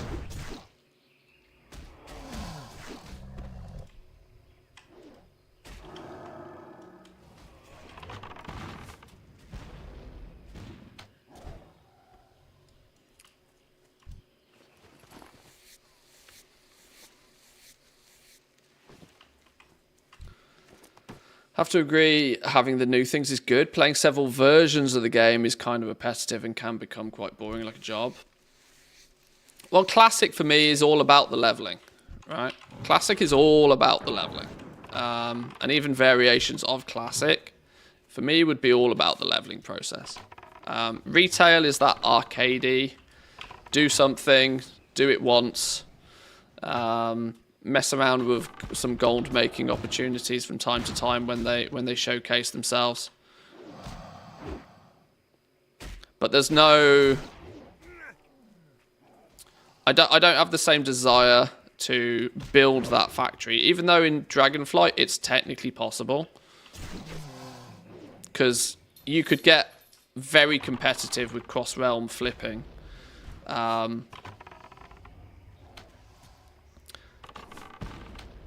I mean, you could have, you could set up your bank character on every server. You could spend your day scouring the the Oribos exchange, and you could be finding the best deals and best offers, and quickly going and getting them before somebody else snags them. And there's loads of stuff you could be doing in that vein. But for me, it's not quite the same as setting up that Shadowlands army of alts, because in Shadowlands I was still crafting. I just liked the economy side of, keeping a track of the price of certain materials and having the discussions about what the material prices were doing and what they were doing on different, the experience of like high pop server to mid pop server to low pop server, what was going on there. All of that was just, interesting. The normalization of the economy, which was an inevitability with the region-wide auction house, has made it a bit more stale for me personally. Doesn't mean the opportunities aren't there, it just means it's from my perspective, not as fun.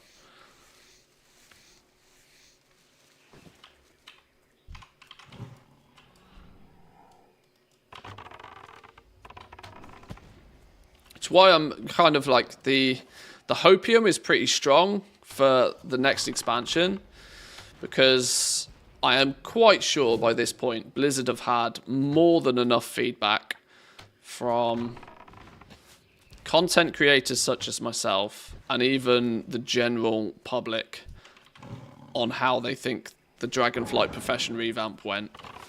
And for the most part, opinions are pretty unanimous that it was a good idea but executed. And that most people consider it overly complicated, which was always going to be a problem because, well, It was always going to be a problem because it is. They did step up the complexity level. They didn't just step it up a notch, though. They cranked it to 11, which appeals to the likes of me. But I know I'm the odd one out here. I know it appeals to the likes of me, but that is not going to appeal to the vast majority.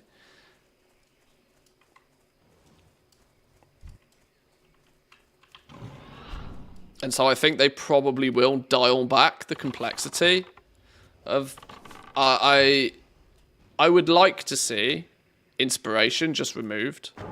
I think multi-craft and resourcefulness is enough complexity. I think people would figure out what the hell they're doing with multi-craft and resourcefulness. There are a lot of complaints about the RNG side of things, that if you only craft 2 or 3 of a thing, you could just be lucky or unlucky, and the RNG is not something that people like. But I think if you're only crafting 2 or 3 of a thing, you're probably only doing it for your own benefit anyway, so that luck doesn't really make that much of a difference to you. If you're using the professions to be part of the community and provide a service, so, crafting a bunch of stuff to supply them to a wide amount of people, then multi-craft and resourcefulness is just a simple maths equation that can be figured out. It can be averaged out over crafting 10, 20, 100, 1,000 things.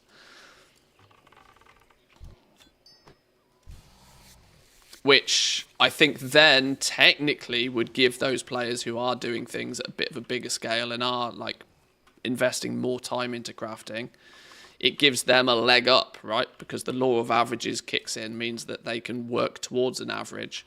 And General Joe that comes in and just crafts 1 or 2 things, they might get lucky, but next time they might not, sort of thing. Inspiration, though, messed up so much of the new system because it was just too overpowered. It's like the phrase, isn't it? Two's company, three's a crowd. And that's how it feels with the new profession stats. Multi-craft resourcefulness, fine. But you throw inspiration into the mix as well, and then all of a sudden it's like three's a crowd here. This is too much.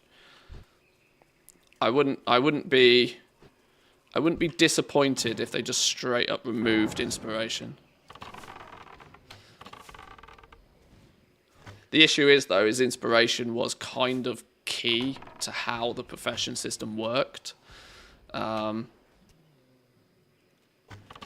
that said, I still think it was overpowered, and it wouldn't be terrible if they just nuked it.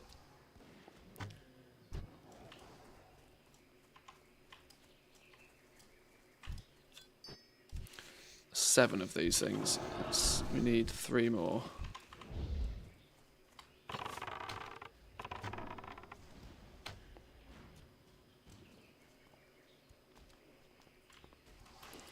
My main issue with inspiration more than anything was the fact that it circumvented the need to use artisan's metal. And I think the crafting landscape would have been so different if inspiration wasn't as powerful, because it would have basically meant that even your top tier crafters would only be able to make X amount of top tier pieces of equipment each week. There would have been almost a hard cap.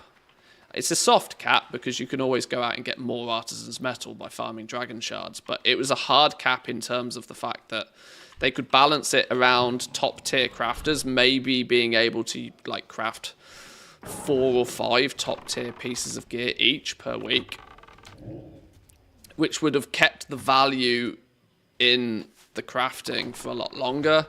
It would have also sort of spread the love a little bit further afield.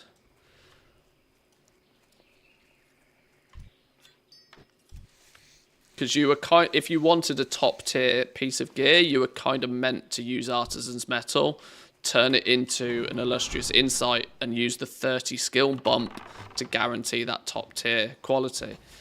That was kind of the design philosophy on the whiteboard for the new system. And so they structured it so that artisan's metal would be somewhat of a limited commodity for crafters.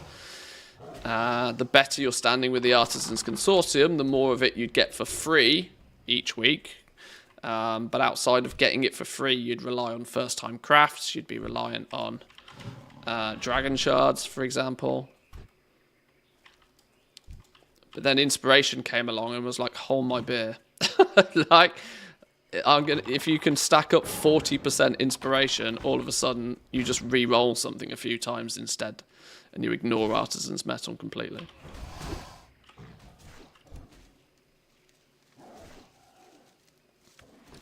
Today people don't care about inspiration, but resourcefulness and multicraft. The item doesn't earn people anything. It's the two stats that give the value. In my opinion, scrap the new system, go back to vanilla TBC, Wrath, or Catacrafting. Everything BOE, let's go. I'm not so inclined to go with that extreme of theory, and unfortunately, we already know that's not what they're doing. We already know that the Dragonflight crafting system's here to stay, but they have said that they will be making refinements to it where they see necessary. This is why I'm so keen to get into the alpha, as I think the alpha's going to be the time where we will see how they're structuring it. We might not see the full picture, but we'll see at least what they're planning on keeping, and more importantly, what they might be planning on changing. Right, one more.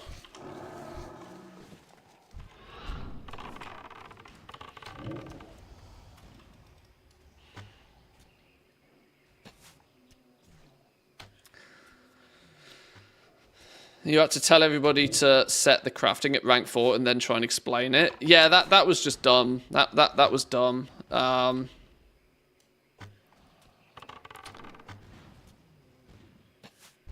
It was, yeah.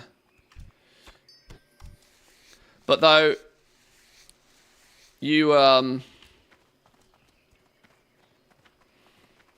yeah, that was just dumb. It's like that was one of the oversight. There was an oversight really more than anything else, in the fact that they hadn't really thought through in much detail how players would actually engage with the system. Because on paper you probably wouldn't spot that. You probably wouldn't spot the fact that goblins would do goblin things, and people would shenanigans the crap out of things. And people would use inspiration and recrafting as a way to get higher quality instead of the designed method. You know, they didn't quite realise how it was going to play out. And the problem was it was super difficult, dare I say it, nearly impossible, once they'd implemented it, to actually change it. So we were just then stuck with it for Dragonflight. But with a full refresh, with a full reset of a new expansion, they have the opportunity to address some of these issues. Is that all we needed to do for this quest, is come to the island? Wow, okay.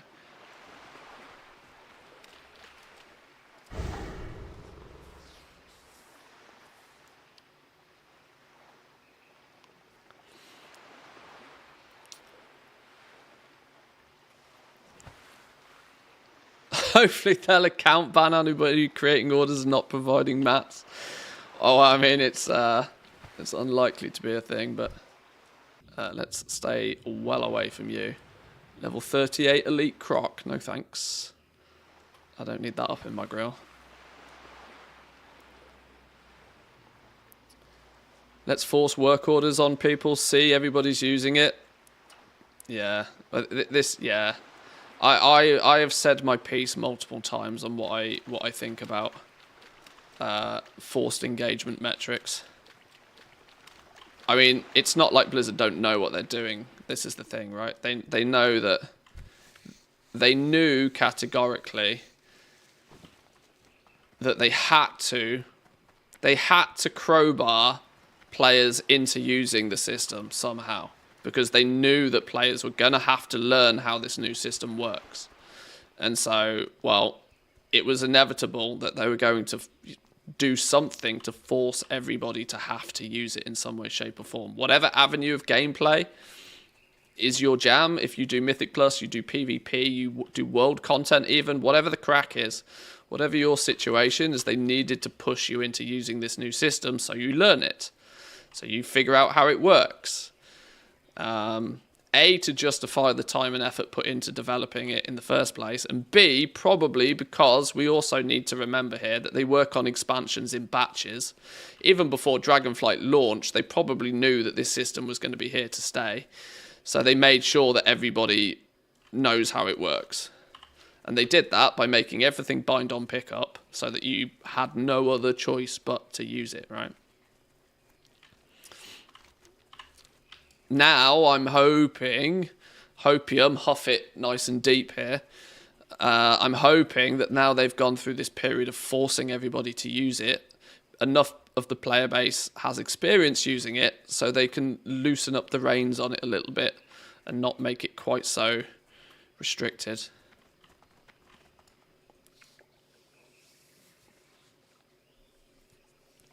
Happened with Shadowlands Legendaries, it happened with Dragonflight crafting overall.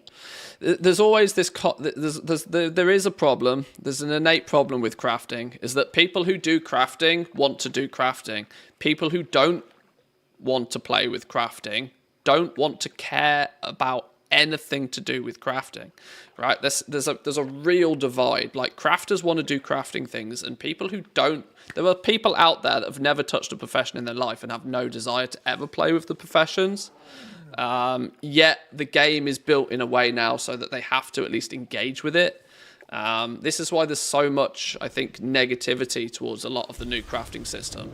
And I think it comes from players that don't want to care about that side of the game. They don't want to care that this crafter's got 30% inspiration and this one. No, just tell me what you can craft and tell me how much I need to pay for it. This is where I think a lot of the negativity stems from. Then again, there's a bunch of crafters that equally don't like it, so it's a bit of a mess. Give me 2 minutes, boys and girls. I'm going to take a quick break. I'm going to go grab a drink real quickly, and then we'll hand in some quests and keep going. I'll be back in 2.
Okay. Let's catch up with chat. Ooh, retail is going to GeForce now? What? Mikey, what are you talking about?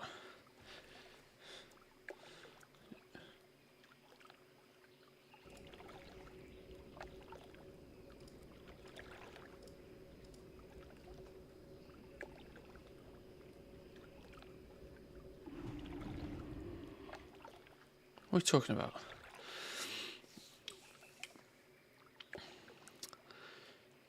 Trade spam's super cool and don't ruin new people's time. Trade is auto-enabled.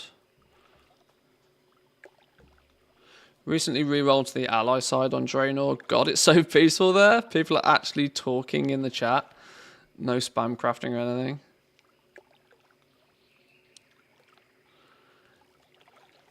Yeah, Draenor, I think, is very heavily weighted Horde. So it doesn't surprise me it's quite quiet on the Alliance side.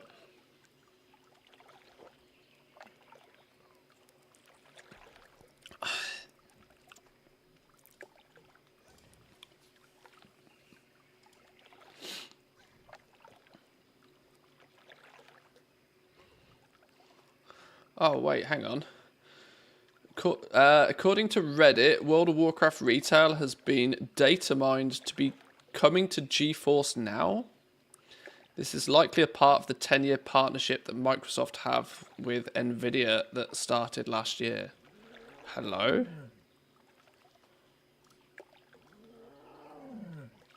Hello? What now?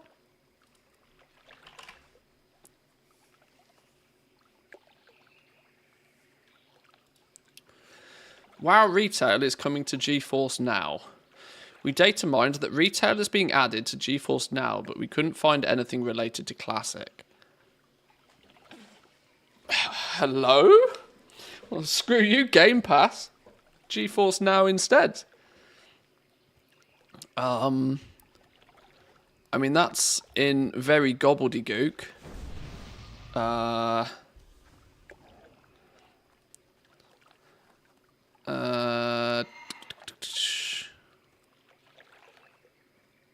Image, NVIDIA Grid at Gamebox art. Awesome news for a lot of people. WoW is pretty CPU intensive and can be tough for those who don't have a great PC.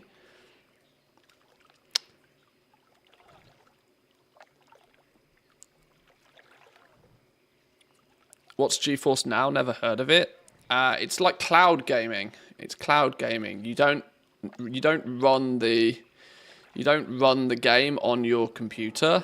You run it on their servers and you stream it. I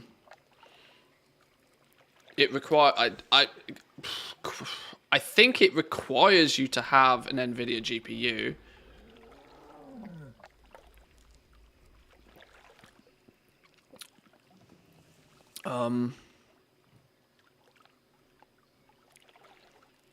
What does this mean? I have no idea. People with good internet but bad computers can play with better performance if they subscribe to GeForce Now and play through that. God, imagine streaming a raid.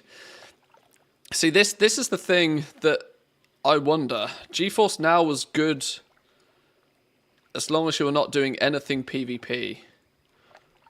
If you're doing it entirely solo, a single player experience would be fine. GeForce Now runs surprisingly well. I've not looked into it for a long time. What's the offering currently?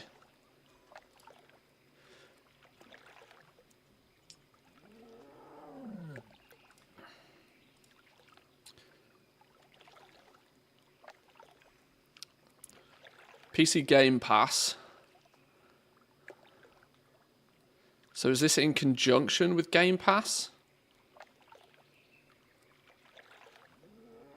I played most of Cyberpunk through it back in its day.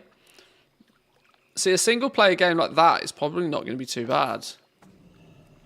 It's if you need like hyper fast Twitch responses to things. You could never play like a CSGO kind of game or, you know, anything particularly heavy on the PvP side of things.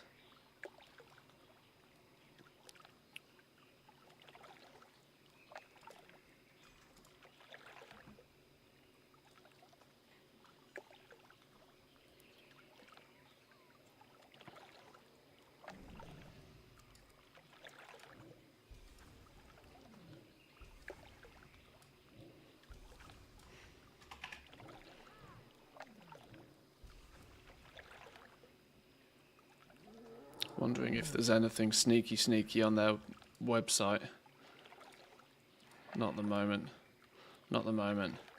Yeah, latency might be a bit of an issue if you're trying to do a raid or something like that, but because you're basically doubling your latency, right?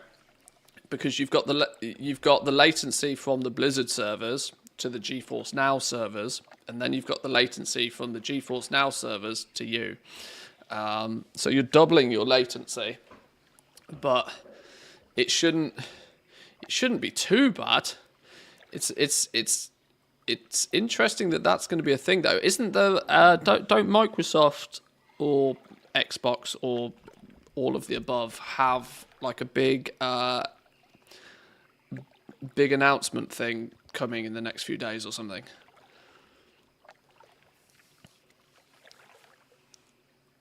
I'm not sure how that works. I'm also not sure how GeForce Now. Is GeForce Now? Is it the same as? I've not actually used it. Is it the same as Game Pass? If you have Game Pass, do you have GeForce Now or vice versa, or is it a separate subscription thing? In true NVIDIA way, it doesn't sell itself very well.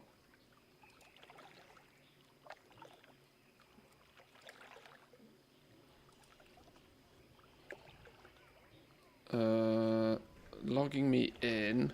I've just taken this off screen in case it shows something I don't want it to show. Yes, like it's just done now. Like it would have just shown the world my personal email address. Yeah, I really don't want that, do we? Hang on, please hold.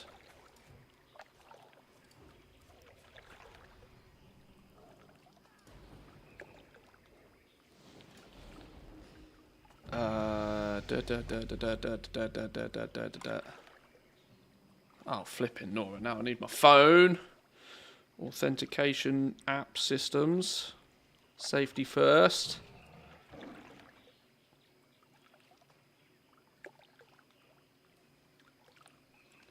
Scan QR code. There we go. Bish bash bosh.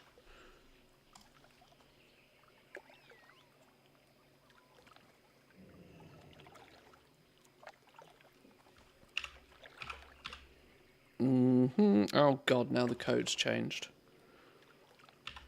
Sorry, boys and girls, hang on, I'm just loading into this to investigate. Let's have a little bit of a look.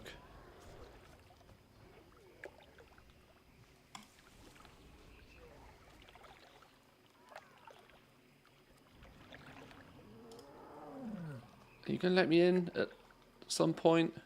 Registration, blah, blah, blah. Recommended settings. Show me games, rewards, other content I might enjoy. Sure, whatever. Error logs. Yeah, you can have error logs. I don't care. Send me shit? No.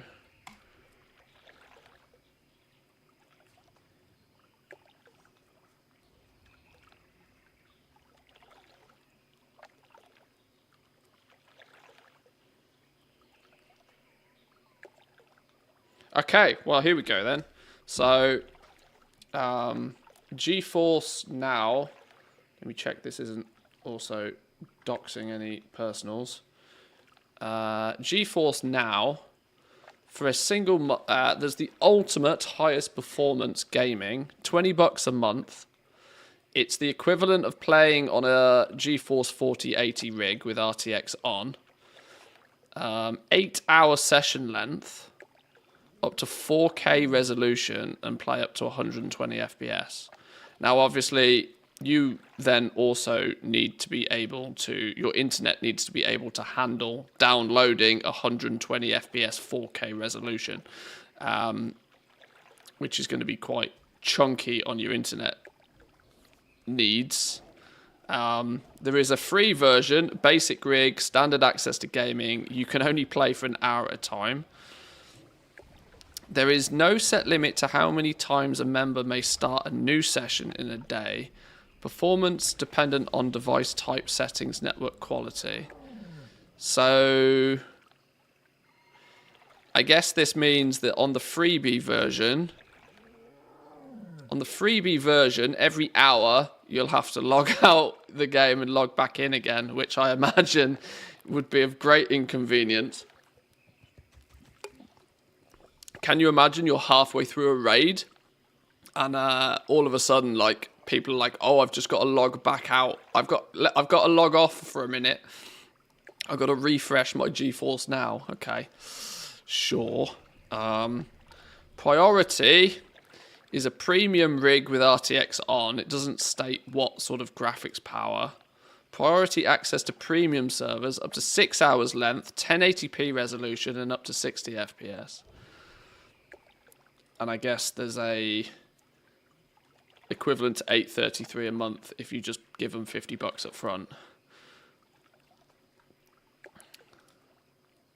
Or you can give them $100 in one go, and it's like $17 a month that way on the Ultimate rig. This is one of those, right? If you don't have the most powerful of PC, but you have access to good internet, this could be really good for you. Now, World of Warcraft is not super intensive to play in the first place, but even still, I'm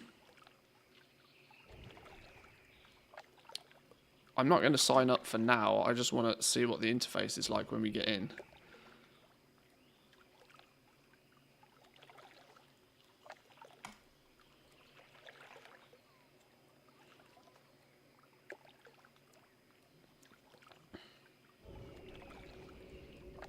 So now, in theory, would I select a game store, Steam or Xbox? Oh, okay, so it allows you to, if you already, oh, okay.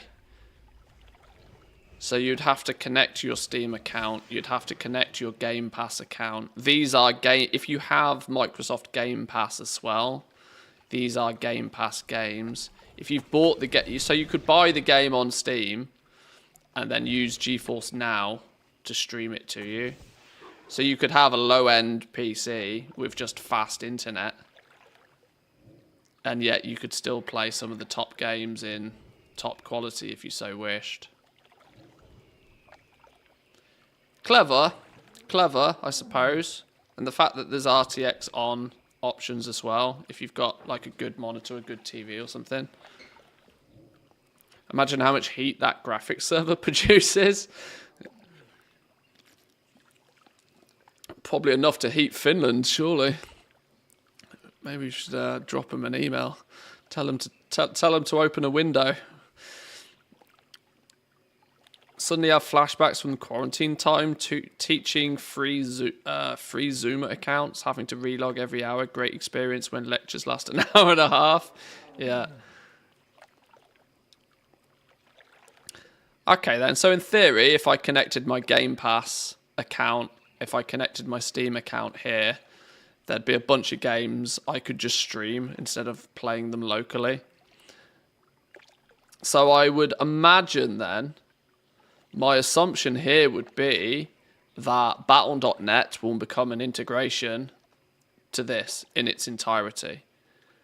So I would actually suspect that this would mean that most Blizzard content is going to end up on GeForce Now, because you would probably just connect your Battle.net as a supported store, like you can connect Steam, like you can connect Game Pass, for example. Quicksand with a 25, my man. Thank you very much. Appreciate that. Thank you very much. Thank you. It's quite interesting that, you know. I wonder how this is going to change. This obviously doesn't have much, you know. It still means you need. Means you need to buy the game. It still means you need to pay for your subscription or anything like that. Nothing in that regard changes, but it, in a way, does open up. In a way, it opens up World of Warcraft to more people, because it takes away the requirements of having that high-power PC. Your only requirement is a good internet connection. And I'm sure there's lots of people who have access to a good internet connection for $40 a month, but don't have a €3,000 PC to play games on. So in a way, it's potentially got the option to expand the player base further. More new players, yeah. I would go as far as to say this is a pretty smart onboarding for new players. It removes one of the friction points, right? It removes one of the friction points. Oh, I'd like to play this game, but I don't have a very strong PC to play it, or I don't have a PC good enough to play it at the quality I'd like to play it. Obviously, they found nothing related to Classic, but as I said, my assumption would be, I mean, for starters, you can play Classic on a potato. It doesn't matter. But like my assumption would be is that you are going to likely just connect your Battle.net account. And then I wouldn't be too surprised if Diablo 4, I wouldn't be too surprised if Overwatch, if World of Warcraft Retail, then are playable or streamable via GeForce Now. Quite clever. Quite clever. Quite clever indeed. Does this also, in theory, mean that this might be for Call of Duty as well? Which is an interesting one, because that is PvP and latency does matter. I suppose you could say the same for Overwatch, realistically. Well, hey, well, hello, Diablo 4. It's literally here. Did nobody spot that? It literally, Overwatch 2, Diablo 4, boom, there we go. So World of Warcraft is being added to this as well. Cool. Nobody cares about D4. I don't know, were Diablo and Overwatch already on this and I just didn't realise?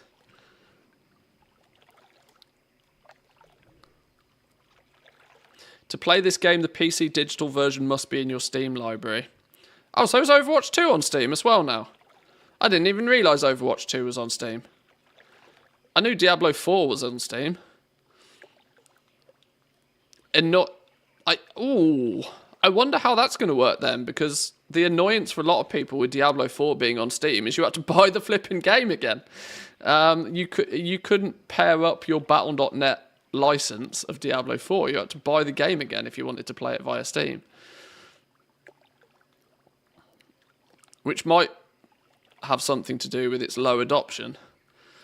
But I wonder then how they're going to bring retail to GeForce Now.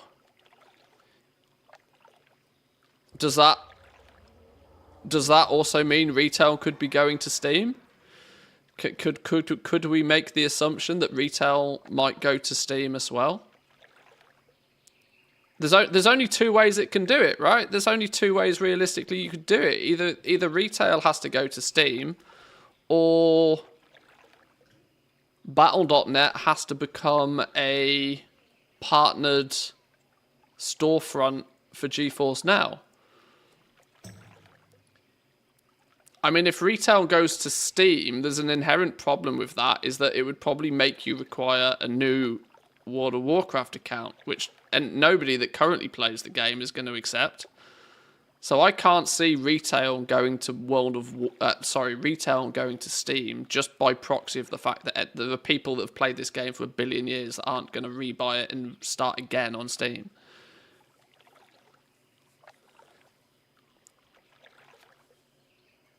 I don't get why people are outraged for having to pay for the game again if you want it on Steam. It's been that way forever with any game from every publisher.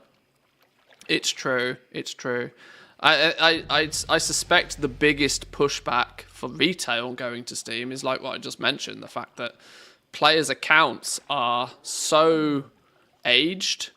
You know, people have got achievement points, mounts, pets, collectibles, I can't imagine there's many of the retail player base that just for the benefit of it being on Steam would drop all of their progress on their current account and start again on Steam. I don't think anybody's up for some of that. So it must be that they're going to connect GeForce Now directly to Battle.net.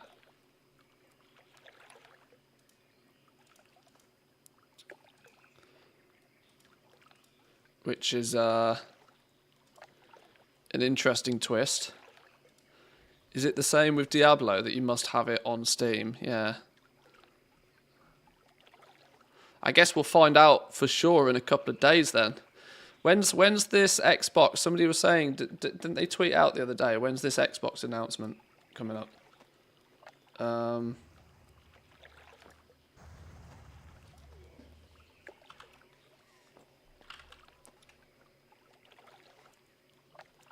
I imagine Phil Spencer probably tweeted something.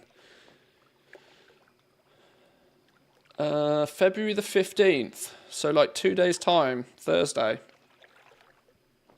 Join us for a special edition of the Xbox podcast. Hear from Phil Spencer, Sarah Bond, Matt Booty as they share updates on the Xbox business. That's something to tune into. That's definitely something to tune into.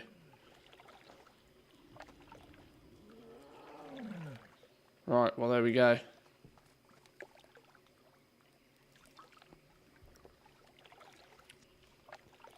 You also don't get an ebook version just for free for having the paper version of the same book. It's true.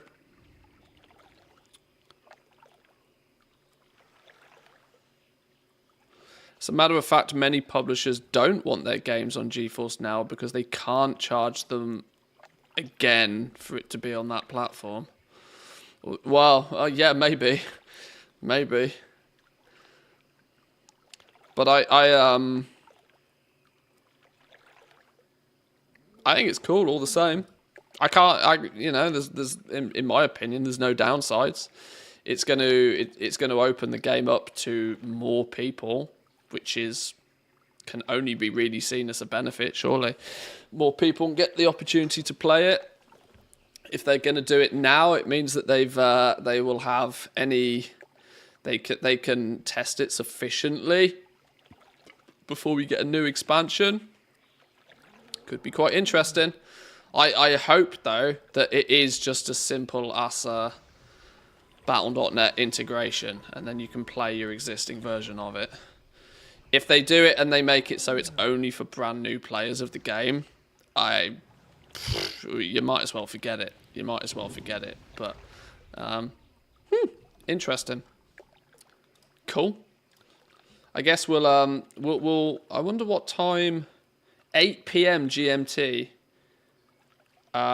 which means that's 10 p.m. for me. Okay, we're not going to be able to stream that event. 10 p.m. on 10 p.m. on Thursday is too late for me to stream it, unfortunately. But it'd be something to pay attention to. I'm intrigued. I'm intrigued now. Right, got to get to 40 though. What's going on? Oh, it's the blood... Oh, haha! It's Blood Moon event time. This is the advantage of having the... I'm protected from this craziness. You know what? This actually means it's probably a really good time to go do some questing. Because I'll be left alone, in peace, while everybody else is killing each other. Well, perfectly executed, adventurer.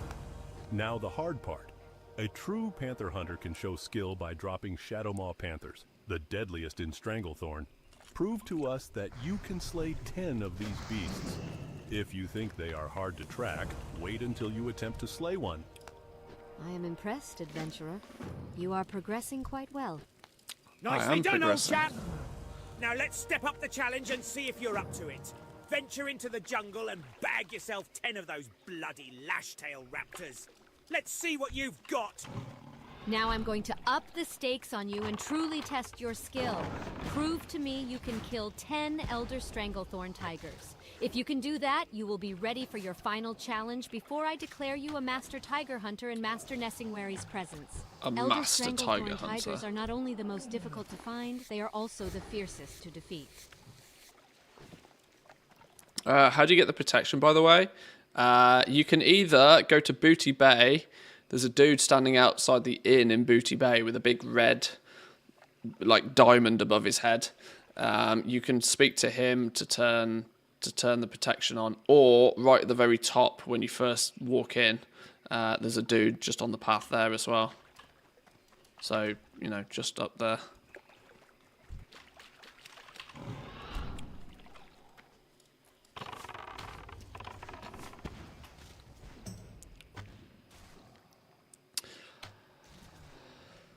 I think it's in. See, I wonder how, because let's not forget there is one other possibility that we haven't considered about retail, and it's that it goes on Game Pass. That's the other possibility. Because if Overwatch, if you have Overwatch on Steam, if you have Diablo on Steam, retail is unlikely to go to Steam. I would say it's more likely that retail hits Game Pass than it hits Steam. Because if you have Game Pass, you can then also stream it via GeForce Now. Obviously, we're kind of reading into this maybe quite a lot here, but it's definitely a possibility.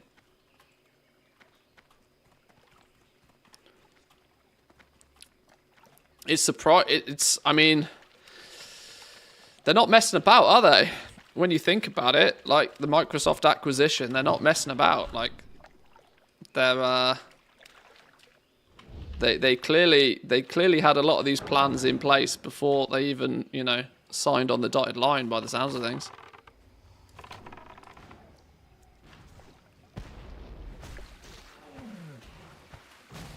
God, it's going to be interesting next 12 months with Microsoft. Lord have mercy. It's started off on a bad foot, though. You can't fire nearly 2,000 people. But they did. It's not a good start. What if it goes free to play? Oh, Lord.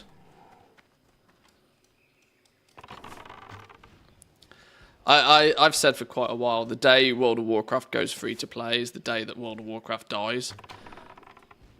But my God's honest truth is I see it going that way eventually.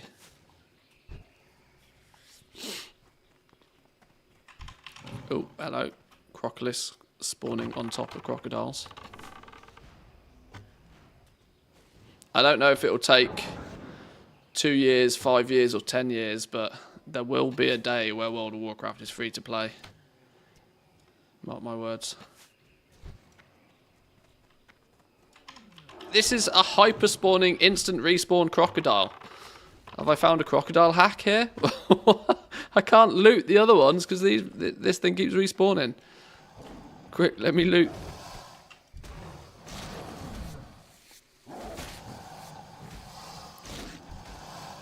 I suppose better to have a pet that can tank it while I loot it.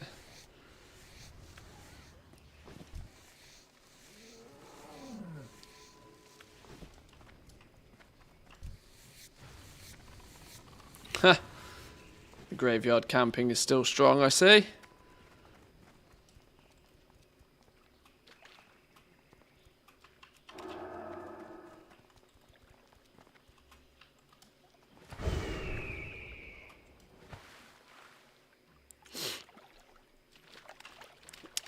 Did the latest Zygor have P2 runes? I don't know. That's a good question. I've not updated my Zygor, I don't think, for a little while.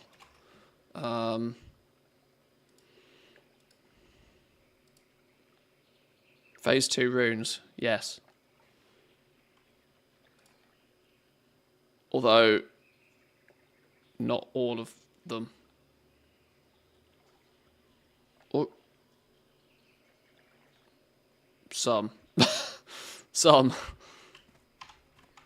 Conveniently, some that are hunter ones. The main dev for Zygor is clearly a hunter, by the way. The hunter updates seem to come out first. Oh, inventory full. Oh no. Right,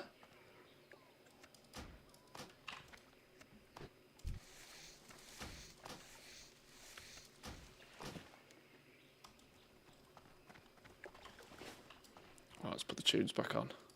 Just farming now. Oh, have we got... Hang on. What? Why didn't we... Why did it stop... What? Didn't we need like 10 of those? Maybe we didn't. I don't know. Oh no, we only needed 2. Huh, okay, sure. I thought we needed 10 of those.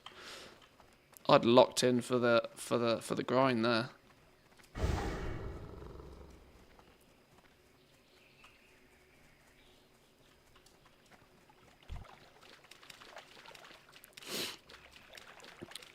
Are any of you guys a vendor? I could do with getting rid of some stuff out my bags. Need help? Sharp claws, we can buy them again if we need them. Stringy vulture meat, see you later. We need to turn the medium leather into better things. Crystal basilisk spine or something. Don't need any of those. Large venom sacks, they vendor for practically what they're on the auction house for. Random ass cods.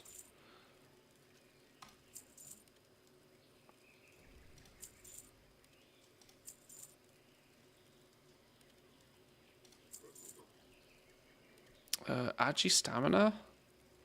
That's an upgrade. Why have I not got that on? If you're an upgrade, get on. Strength spirit? How is that possibly an upgrade?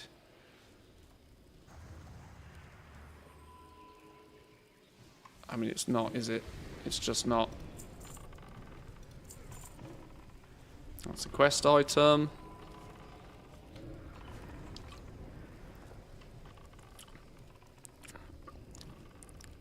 Nine intellect, 9 stamina. Is it better than just straight up 8 agility? Zygel seems to assume it is. But that's just, I guess, increasing my mana pool as much as possible.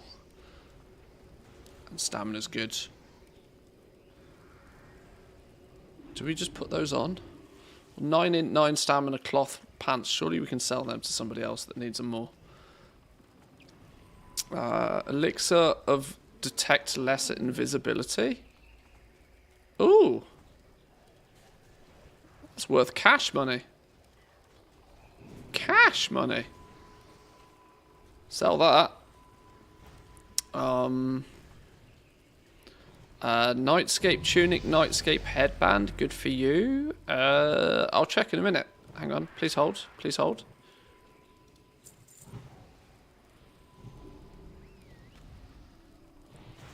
We're never going to use one of those. We can get rid of that.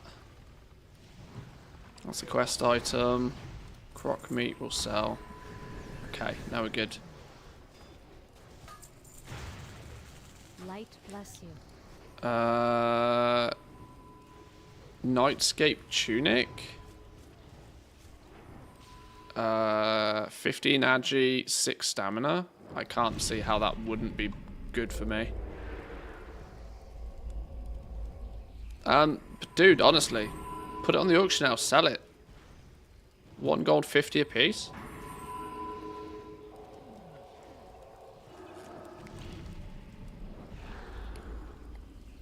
Nightscape headband is clearly good for me on the basis that I do not have a helm.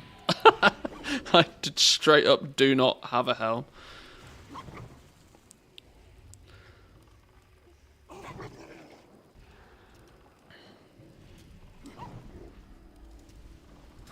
I haven't made it anywhere near the mailbox yet. I know you sent some goodies through. I need to go find a mailbox. Next time I get close to one. God, it's carnage over here. I'm glad I opted out of this shenanigans.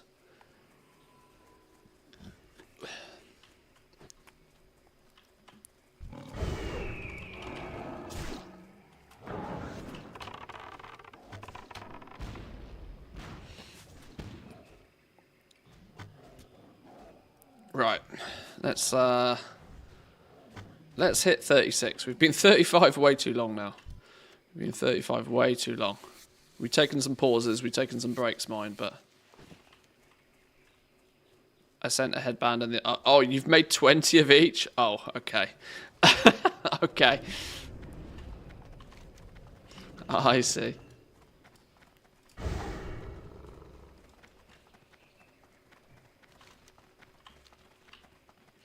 Is there a mailbox up near the camp up here? I don't think there is there?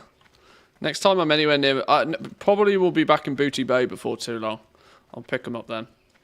I appreciate it, though.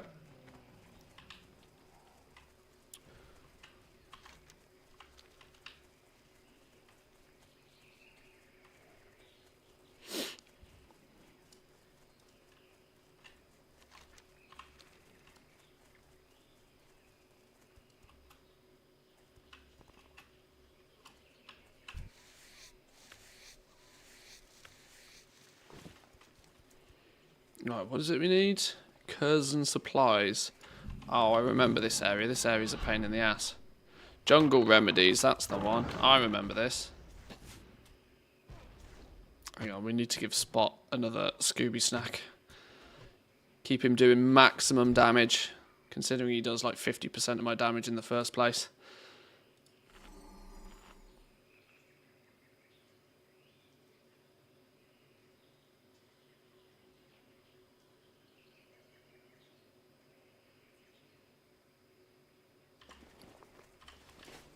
Right, Spot's happy. Let's roll.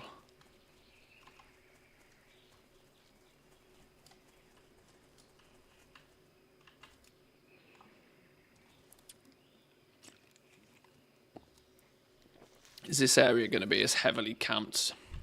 Looks like it could be. Oh, cheeky dude inside, look. Can we get line of sight on him?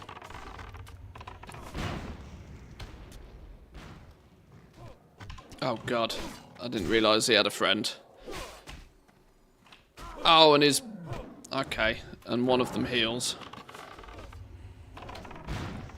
Right, well, in that case, nuke you first.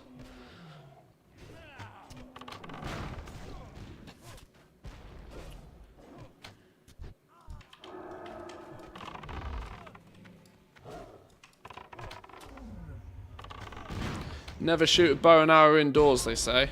Well, it's working for me now.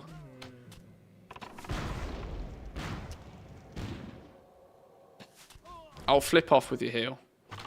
I should have stunned him. I didn't think.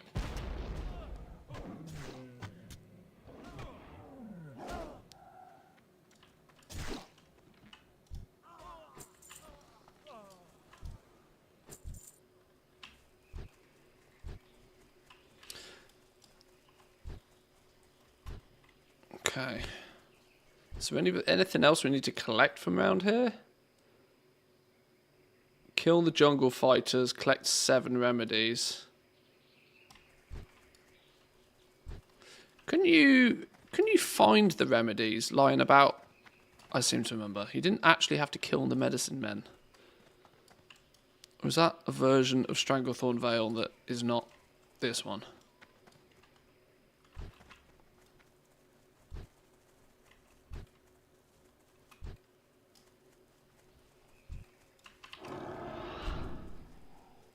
Where's he gone? Casper, what do you know? You're not Casper, are you? You're Spot. I keep saying Casper. Casper's the name of my cat in retail.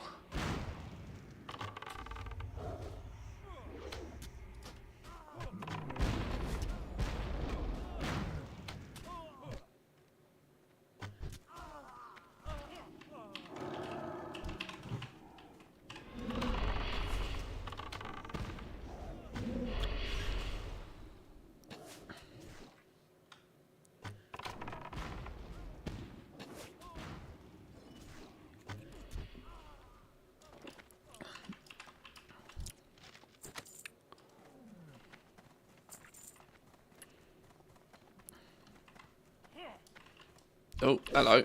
Where did you come from, sneaky sneaky?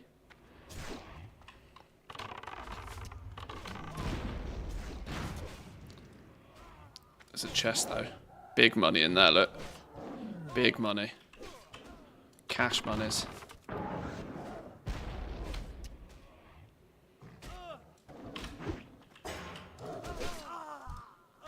Right, quick, before he respawns. What are we saying? Double epics? 2 epics. I'll accept 1. King's blood? Boo. Bolt of warm cloth? Really? True silver bar? I'll take a true silver bar. Market value 7 gold. Happy.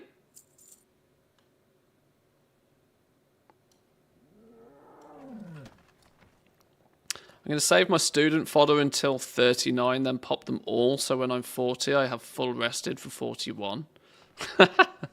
Cheeky.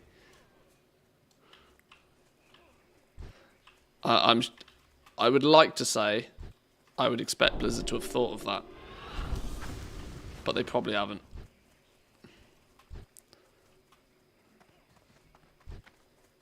Yeah, that is also worth knowing. There is a 30-minute cooldown on using it. You can't pop them all in one go.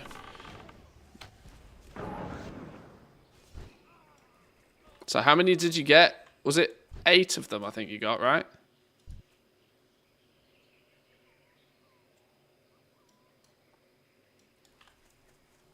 I think it was 8 of them.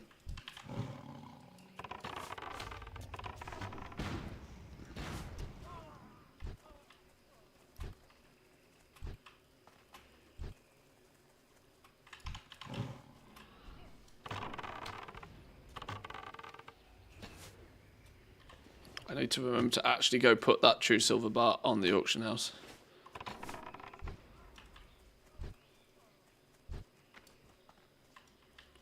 Oh, what? These jungle remedies are going to be the bane, aren't they?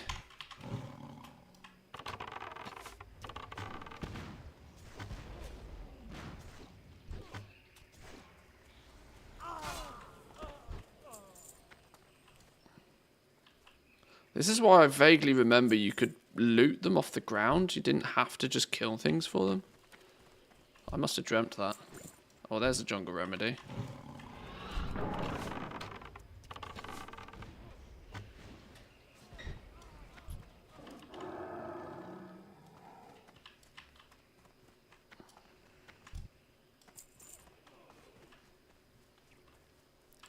Where's Spot gone?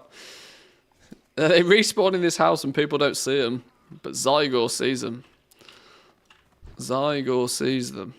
Oh, poor dude. He's just going to get the bolt of wings. I already had the goodies. Snooze you lose, fella. I already had the goodies. Oh, cheeky look round the back here.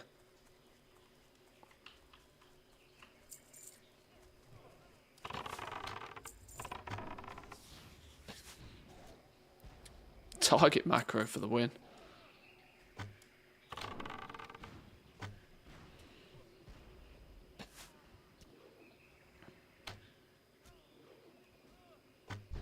Alright, now he's dead. Spot, onto your next victim. Oh, I got a Stranglethorn page. I think that's the first one of these I've had. Oh, they're not worth a lot at the moment, are they?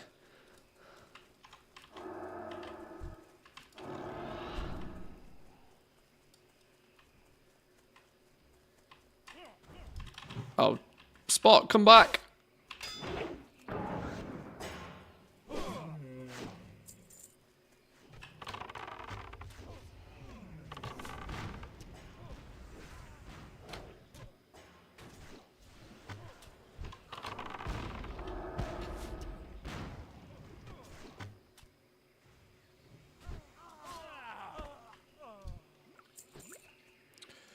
Two jungle remedies. Slow and steady. Get there eventually.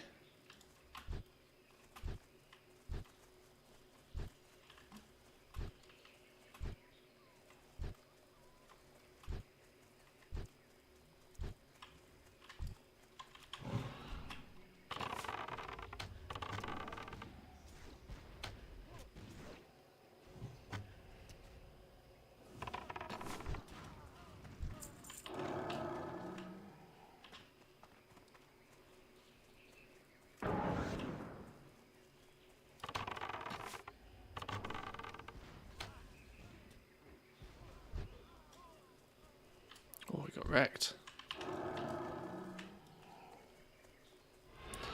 I'm wondering actually that being grouped up for this doesn't seem to really be that advantageous because it's these jungle remedies that are clearly going to be more difficult. And being in a group is not. At least this way I get 50% of everything, I suppose. Maybe a group is still a best option. It's just with Zygor target macro and ranged pet ability, I have a distinct advantage over melee classes. If I wanted to be greedy, that is.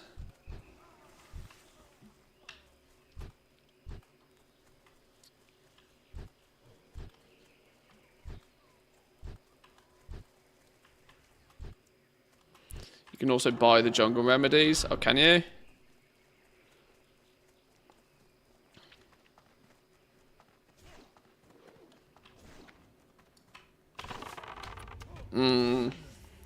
Yeah, I think this is one of those where if you've got lots of spare gold. Though, saying that, you do kind of need the XP from just killing stuff anyway, so...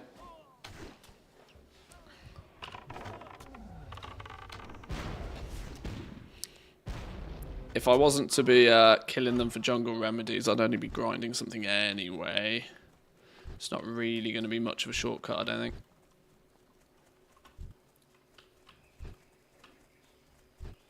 Who's in the cage? Why are you in a cage? Whoa!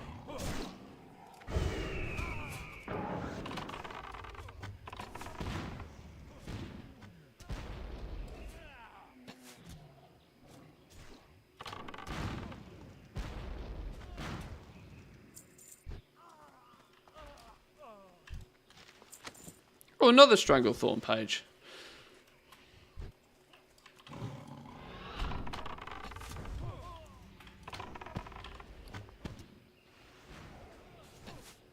$14 and $26.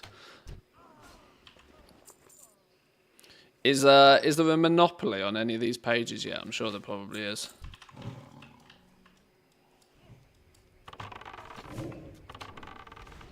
There's got to be somebody out there that's like sniping any page of a single one just to stranglehold quest progress from people. Was that second page 26? What the hell? Okay. What's going on here?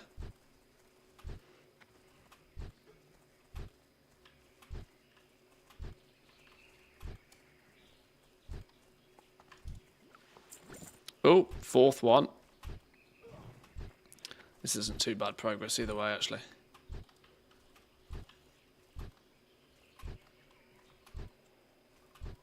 They were also in this cave as well, if I remember. Yeah, we can go kill stuff in the cave. They seem to be hyper-spawning quite nicely out here, though. Page 27, 1 gold, 99. Okay, so there we go.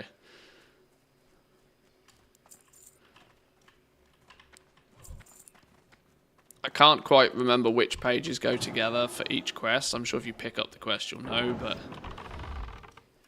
I suspect there'll be some monopoly that will be kind of like Dark Moon cards, where people try and attempt to stranglehold supply of one card to prevent people from, in this case, turning in the quests.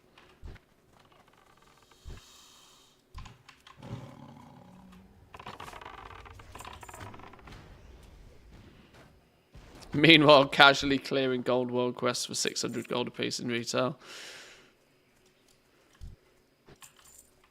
Yeah, it's crazy. You get like the amount of gold you get for a single world quest in retail compared to 600 gold in theory is an awful lot of goblin reactivity on classic or season of discovery at least.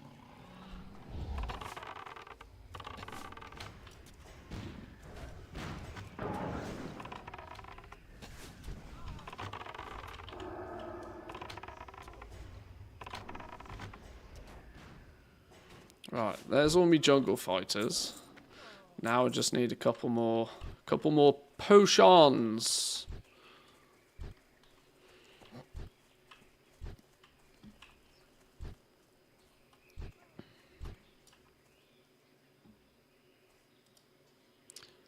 Okay. Wow, we're actually all hunters.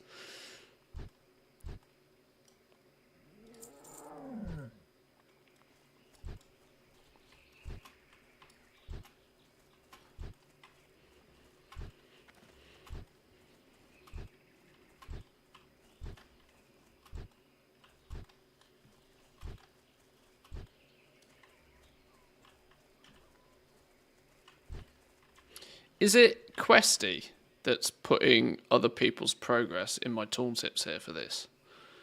I assume it must be.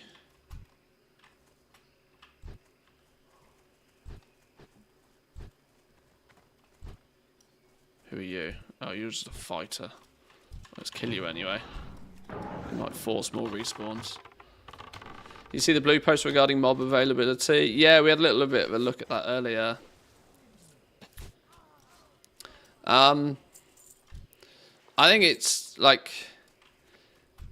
It's an odd one for me because I think the problem will naturally go away anyway. Because it's every day that passes, it becomes less and less of an actual problem. So if they didn't have a solution for that day one, then don't worry about it. It'll just fix itself. It'll just be an annoyance again, and it'll fix itself. But maybe if they plan something and maybe try and get it right for phase 3. It's an odd one though, because it's not like they wouldn't have seen it coming. Considering every single level 25 player was in exactly the same zone, it wouldn't have taken a genius to have gone, excuse me, this isn't going to work. Are we not going to have a problem with this? But yeah, by this time next week, it won't make a blind bit of difference. If that's when they're... Because it looks like they can probably dynamically change things like that. They can do it as hotfixes, push hotfixes, rather than needing to wait for big like resets or anything. But by the time they address it, it'll probably be not needed. Oh, why do none of these dudes have a remedy?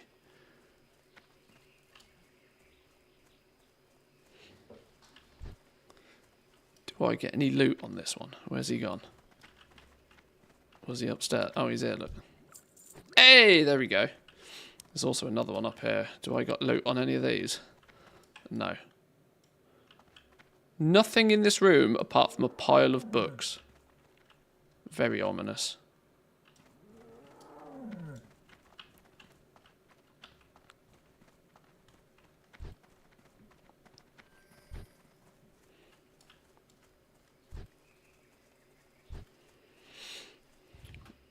Just pull out Bruto, buy him from the auction house. So easy, right? So easy. No problem.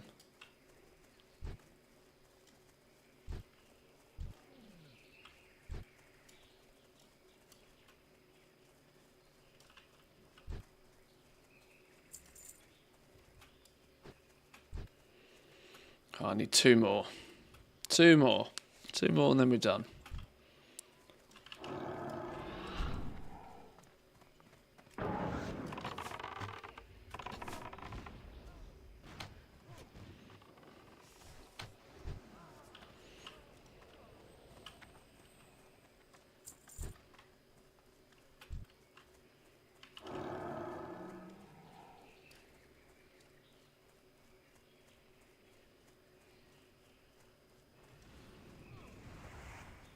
Oh, what? We didn't get a tag on that. Boo.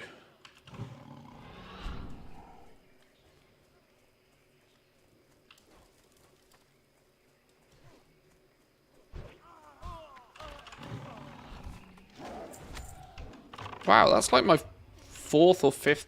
How many flipping pages have I got from this? I might just farm this for a while, you know. It's cash money.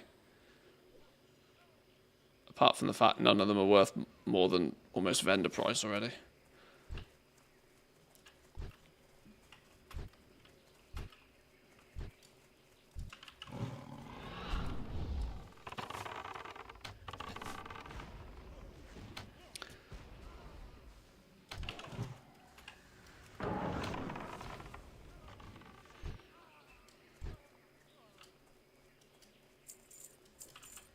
Yep, cheeky chest. Did that just spawn? Or has this been looted for... Yoink, yoink. Take all of that.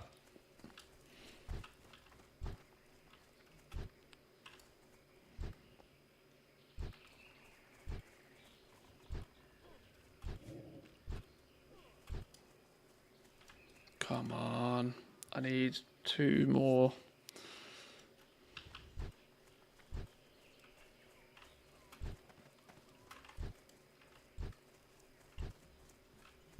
He seems to spawn in this house. Sometimes in the middle. And then one right in the far corner.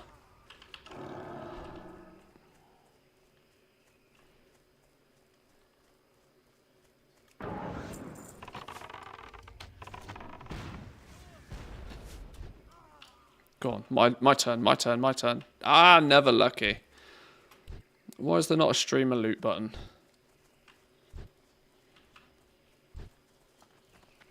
I guess the streamer loot option is basically free for all, isn't it?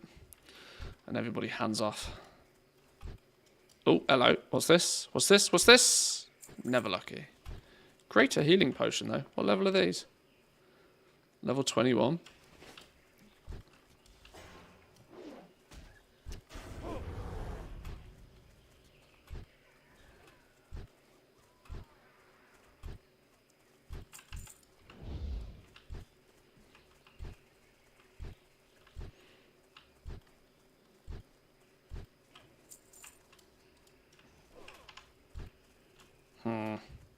We're clearly all just waiting on these jungle remedies now.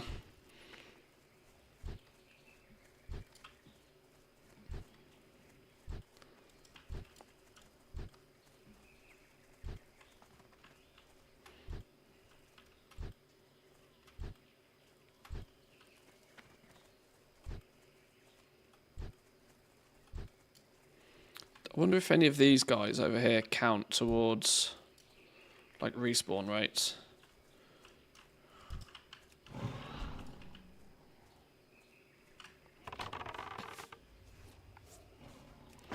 Oh god, now I've pulled the world.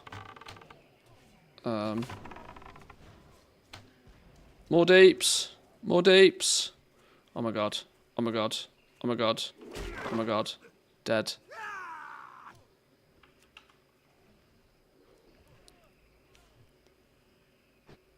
Spot's doing God's work over there.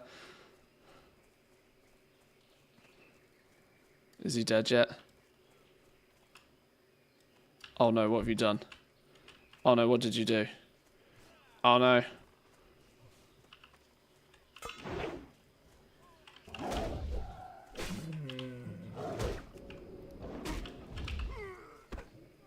Saved. I love being a hunter. Just casually pull half the zone and then feign death and let other people deal with it. If it works, it works. There we go. Genius.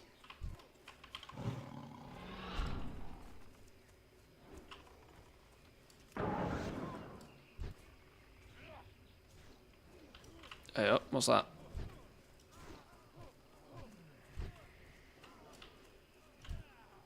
Nope.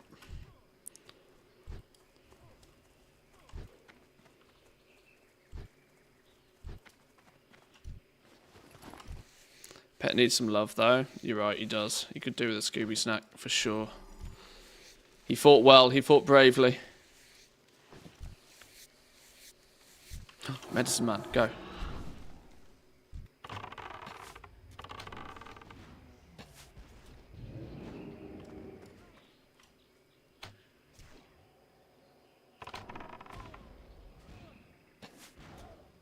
Oh, they keep healing up.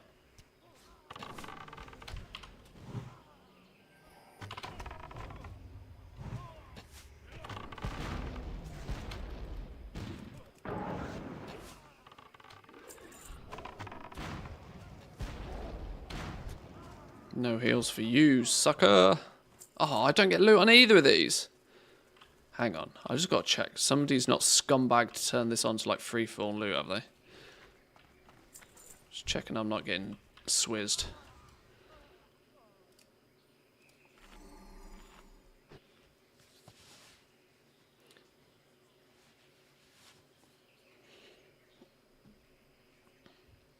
Oh, now the leader's disconnected. Okay.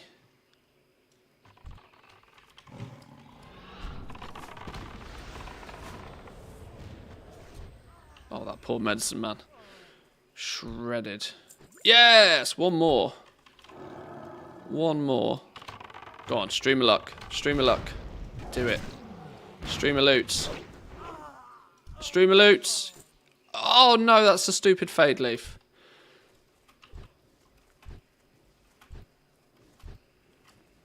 Is that one of the new ones? What do you have to be to gather fade leaf? I don't know. Should we pull this lot again, just for lols? Oh. There isn't anybody over here.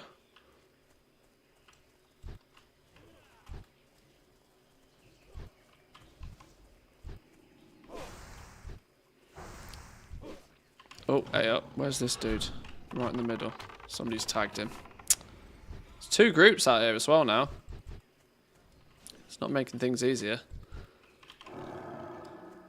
Oh, cheeky one behind the tower. Nobody sees this.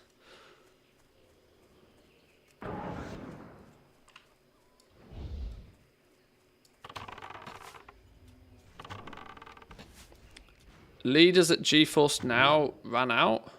What? Mikey, you do talk cryptic, my man. Full sentences, please.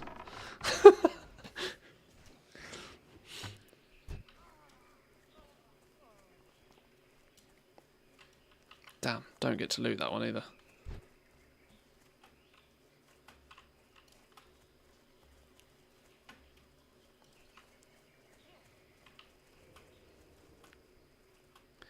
Oh, right, yeah, their yeah, their 1 hour GeForce Now playtime is over. Yeah.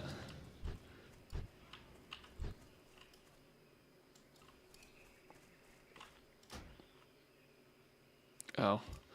There's no report to kick button. Boo. He's hogging all the loots.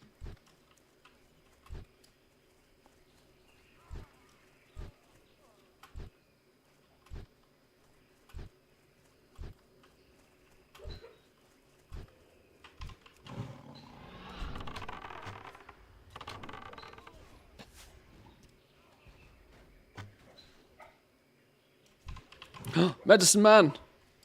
Yes, tag. Get nuked. Stream of luck. Stream of luck. Incoming. Oh. Oh. Oh. Oh. It's not the stream of luck I wanted. Stupid pattern that I didn't even win the roll on. Somebody needed on it. If you don't have blacksmith, my man, you're getting a report. Oh, stream of luck. Stream of luck. And never lucky.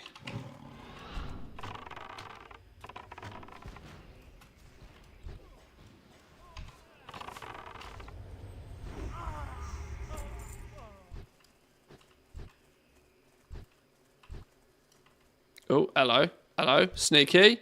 Oh, come on. Game. Don't do this to me.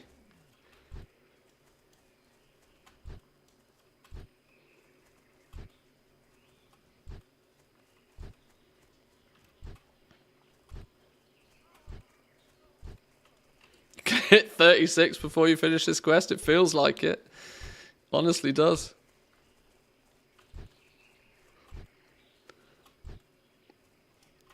I would also like to take this moment to point out that at no point did I ever claim that questing was an optimal way of leveling.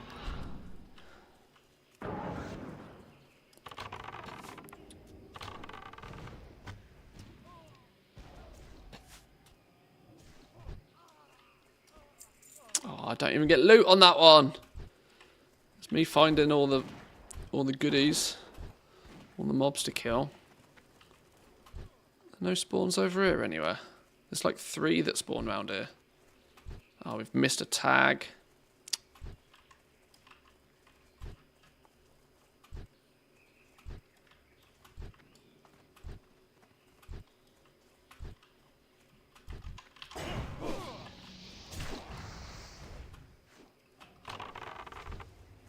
Oh, medicine man, where is he? Where is he? He must be in the house. Spot, go! Spot's got to get him. Spot can see through walls. Right, this is it. I feel it. No healing, no healing. Healing's cheating. Oh, haha. Spot leveled up though. Congrats, Spot. Ding 35.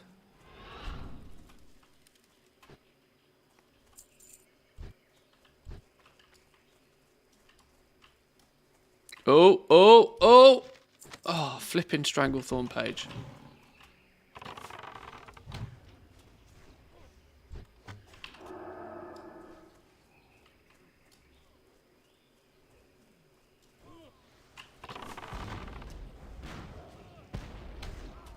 Healing's cheating. No loot. This is infurious. Where's he gone? Where's he gone? Spot's on a mission. Go, Spot, go. Get him.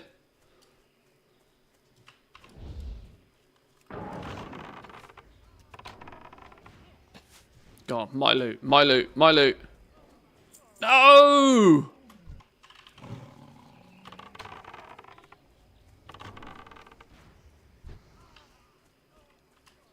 Oh yeah, give me the loot on the shit I don't want.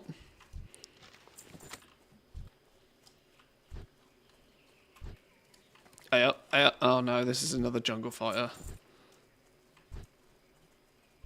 Is that sneaky one at the back respawned yet? No.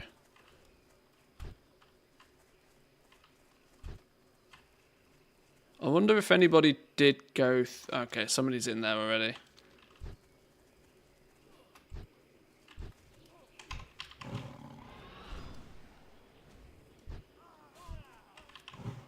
Go, Spot, go. Where is he?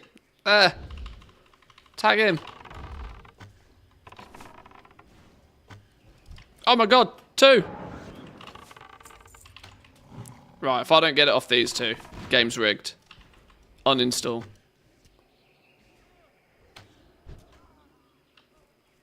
Right, here we go. I feel it. No! How many Stranglethorn pages though? Lord.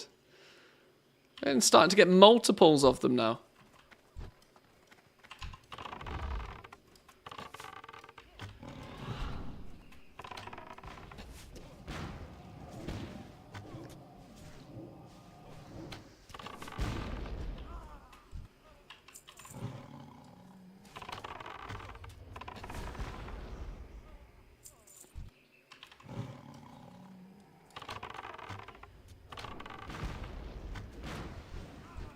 Oh yes, my loot.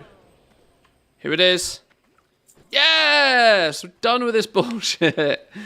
On to the next grind.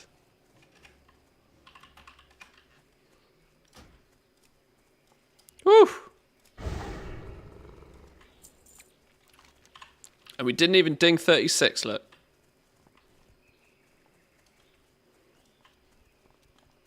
Take your negativity and stick it. What? Oh no. Oh no, I remember this area. This is respawn, just a death spiral. I wonder how many people got killed in the Venture Code base camp on hardcore. Because this is an absolute death trap.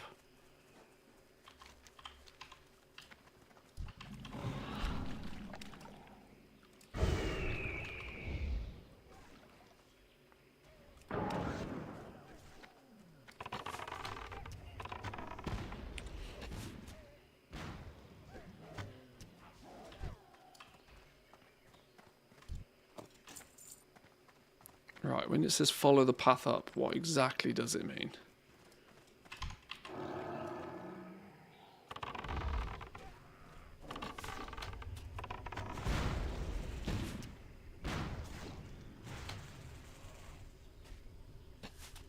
Didn't get killed last time, but yes, it was a pain. Yeah, I have died multiple times in this area.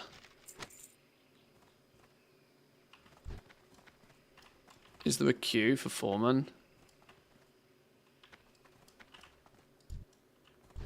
I guess there is. I guess this undead priest is, I mean, I guess he's the opposite faction, which means it's all fair game, right? It's all fair game. Sorry, Gulp.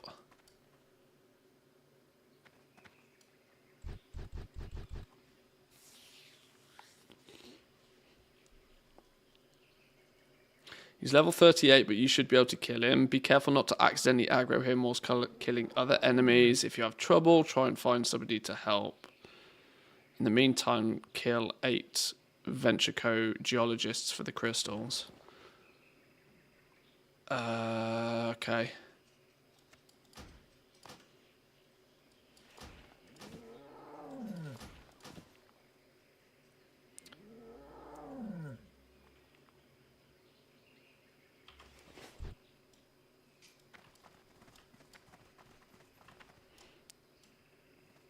I'm going to admit defeat and let this undead priest have a go first. Unless he ends up going AFK, and I can snag it either way.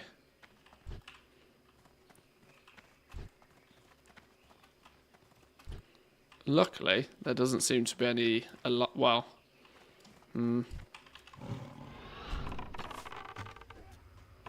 There's not a queue for this one. He has a long respawn timer, does he?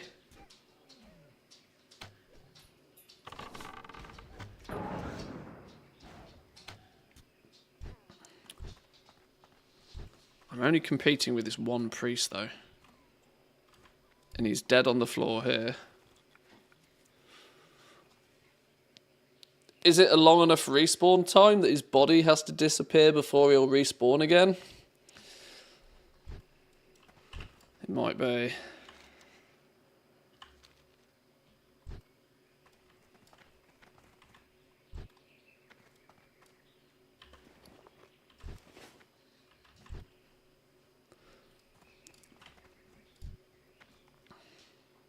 Well, on the basis of his body being here, let's assume it's going to be a while. Let's kill some geologists then, try and get some stones or whatever.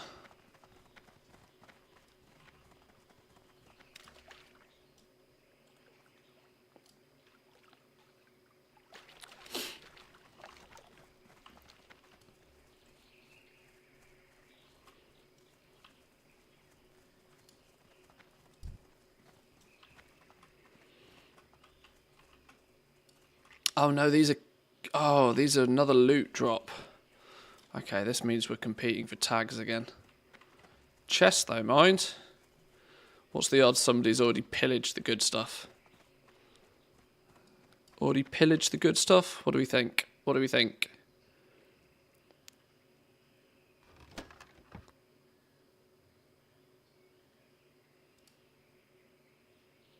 Take the mana potions. I know leaving stuff in a chest is sacrilegious, but deal with it.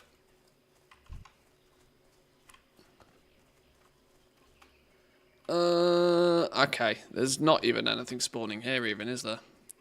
This is an issue. Hey, up, there's one.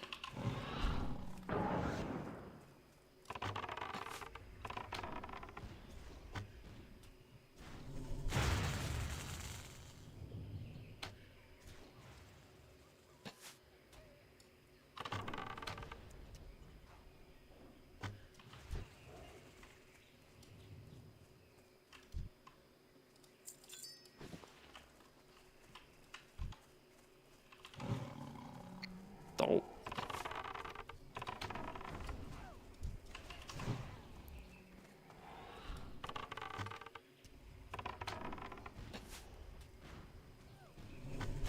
Do we reckon these things have a good drop rate on these crystals? Is it worth grouping up just to make sure we get all the tags? Or is this a go solo adventure? Okay. Oh! He's there! He's there! And he's been attacked by somebody. Right, well at least that means we have a respawn time on him. Does anybody know what the respawn time is? If anything, that means we can be next in the queue though, doesn't it?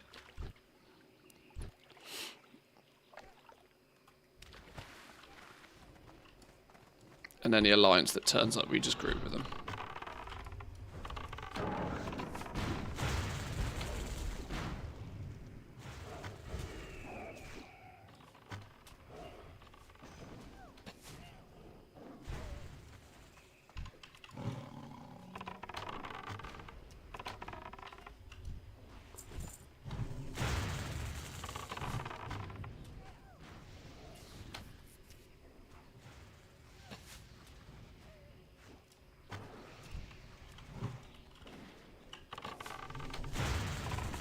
Oh god, are we getting respawns? Faster than we can kill. What are you aggroing me for? Spot do spot things.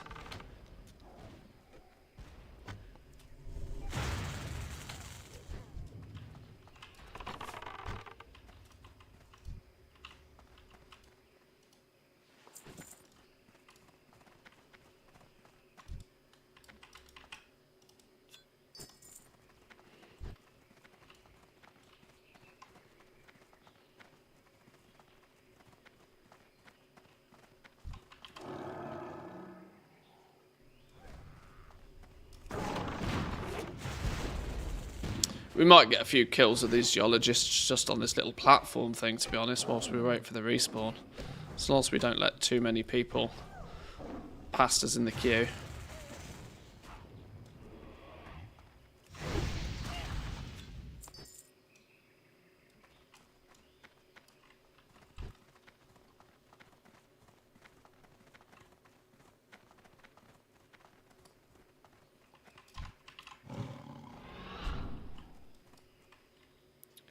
Kind of keep an eye on things this way.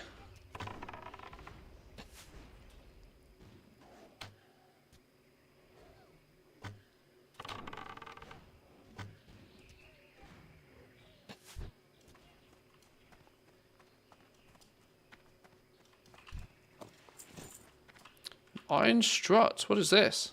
Oh, an engineering part.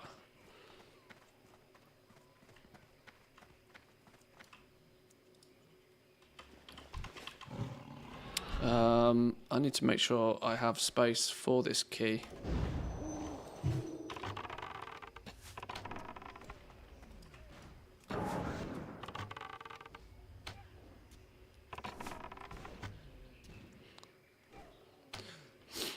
Oh, I've just realised we've been live 3 hours again. I've not even dinged once. How is my progress so bad whilst I'm streaming? Squirrels, I guess. After absolutely blasting level 34. Level 35 has taken me all day. Always the way. Oh yeah, throw a rested cookie on the go. That was my last rested cookie. This is a no ding stream. We will have no dings here. Oh, I haven't even slept in my bed, look. What an absolute slacker. Oh, well there's... I've got 4 minutes on my sleeping bag.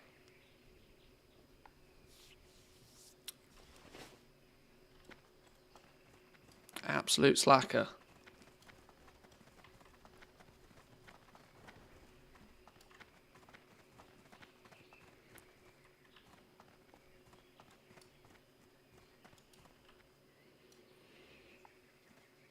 You watch, I'll get my sleeping bag out.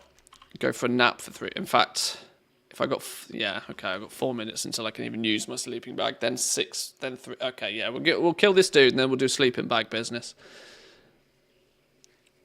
That'll be the plan. What do we get from him? A key or something?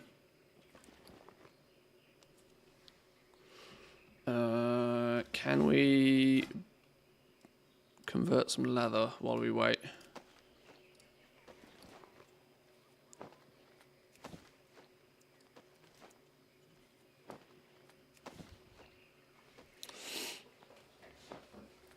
We will ding. Have faith, we will ding. It will happen.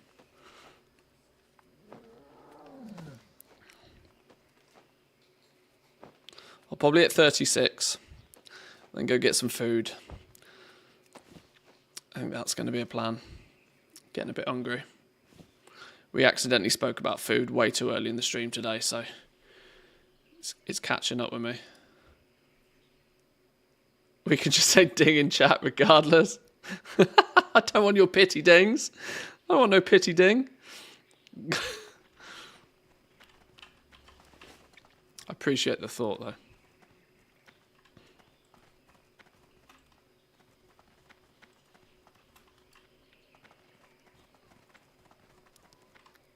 Pity dings are better than no dings.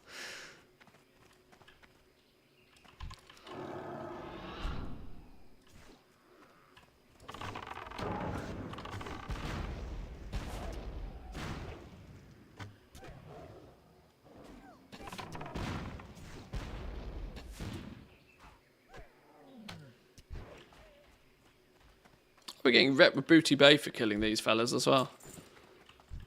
Oh, there he is! Go, go, Gadget!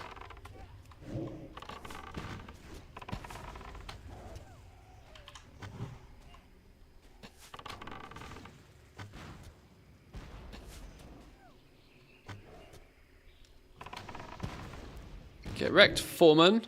Oh, no! Poor gnome. You should have... poor gnome. Oh, well. Snooze you lose.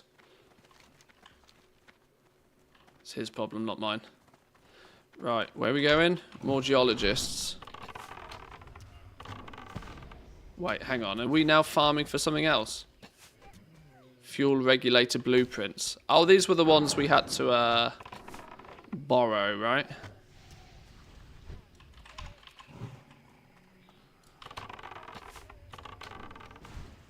If you acquire it and you say the word yoink, it's legally binding, right? It's not theft if you say yoink.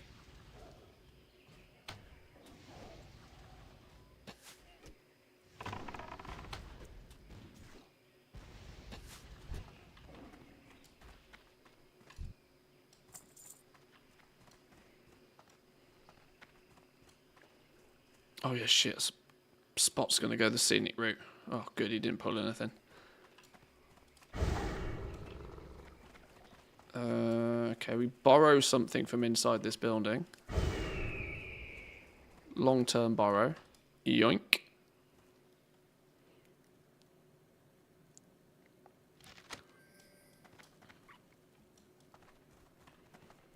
And now 5 more crystals. Okay.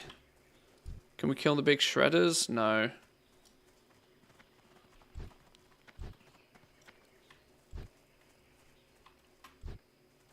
Geologists for crystals.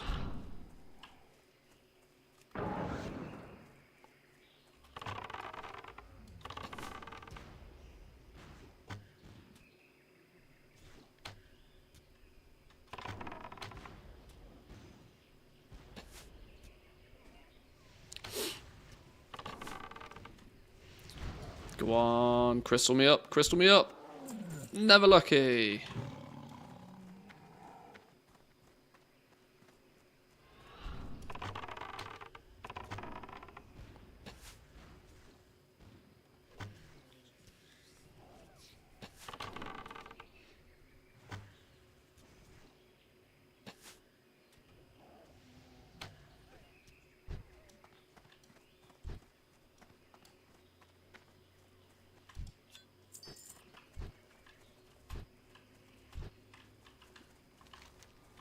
Right then, where are the? There's one. God, I tell you what, this this little target Zygo target macro is worth the $10 in itself. The fact that it can see round corners in 360 degrees, through trees, through scenery, put a skull on everything, automatically change to whichever target that you need. It's very clever. I'm quite sure there's an add-on out there that does the same, but it's still very clever.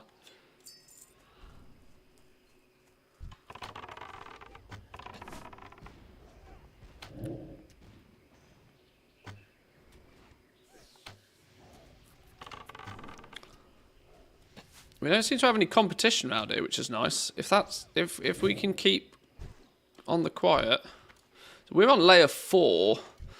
And I wonder if it layered up because of the event, and because I haven't left the zone, I'm still on layer 4. It might, because the event's now not on, might have squished them down again. So that might be why I'm not seeing many people about, which works in my favour.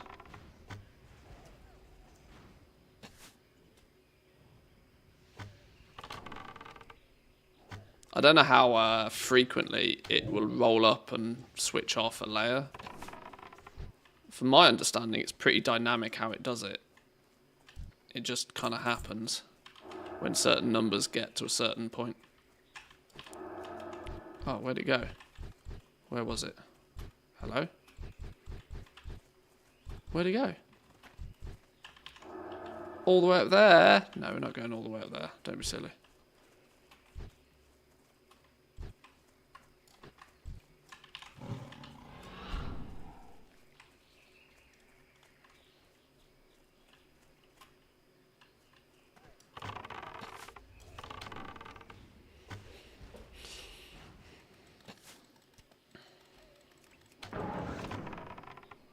Ow, flipping explosive shot missed.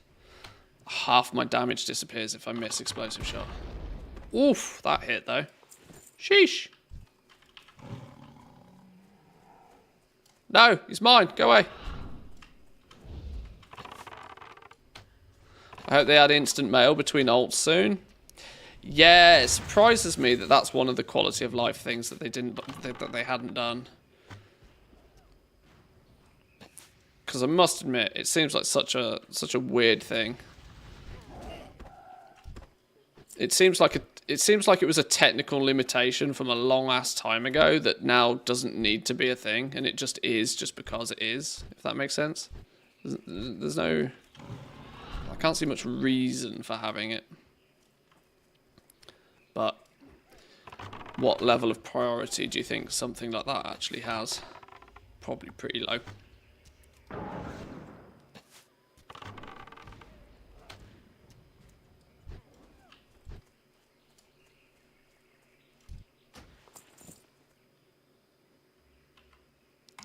Why? Okay.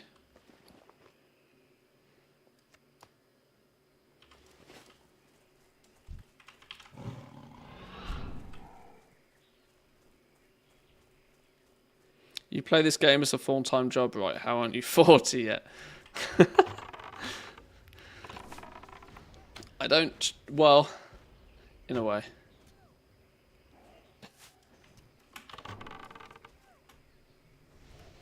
Whilst you could proclaim, yes, I do play this game as you say, a full-time job. I also historically don't play much over the weekends. Because I do it Monday through till Friday, I tend to take Saturday, Sunday off. Now this weekend was a bit of an exception. We did stream on Saturday and I played a little bit on Sunday, but not much. So, and I'm doing it via questing, so I'm not like pumping.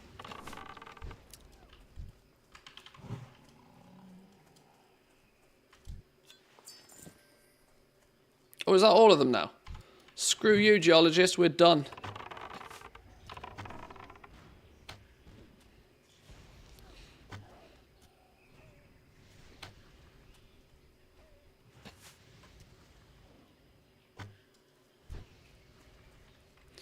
Many of the 40s had a group of people to live in stockades or Scarlet Monastery. So yeah, this was it. Like I've not zerged dungeons in a group. I've gone the questing route. I think, to be honest, I'm doing relatively competitively for people who are questing. But I'm at the same time I'm not trying to power to 40. I only plan on playing Season of Discovery Phase 2 on this one character anyway. I don't plan to, or at least as it stands at the moment, I don't particularly plan to. I'd rather do more on this one character than spread out over 2 or even 3. I'll probably get my ults far enough so I can play with some of the professions. I think you only need level 26 to unlock the next stage of professions. That, of course, will put me a touch behind for when you need to be 46 in Phase 3 to do the final stage of the professions, but I'll worry about that when it happens.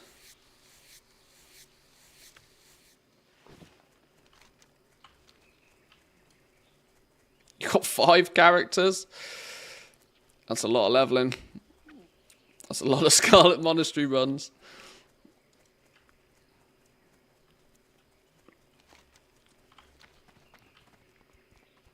What were people doing? They were doing stockades up to like low 30s, and then they were going SM and just pumping SM like 500 times.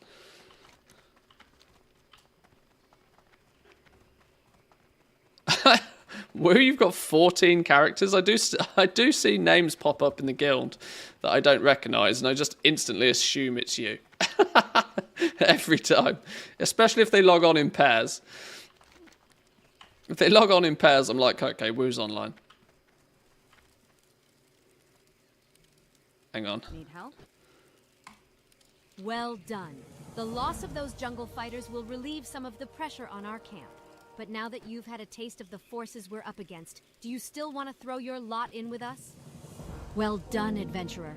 These remedies will keep more of us alive and in fighting shape, and the extracts will help us create our own remedies.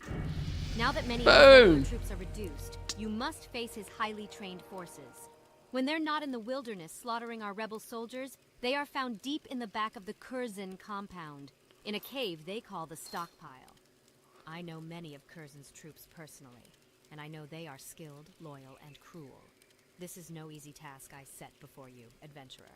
After you defeat them, report to Lieutenant Doran, my commanding officer. He will want your report firsthand. Okay. I got to think about this points-wise. Ding 36, Ding 37, 38, 39, and 40. So we've got 5 points on top of what I've spent right now. So 4 points in Frenzy to cap out Frenzy, and then the final point in Bestial Wrath. And technically, if I want to optimize... Oh, movement speed of pets. Oh, what have I got? Oh, Bestial... Oh.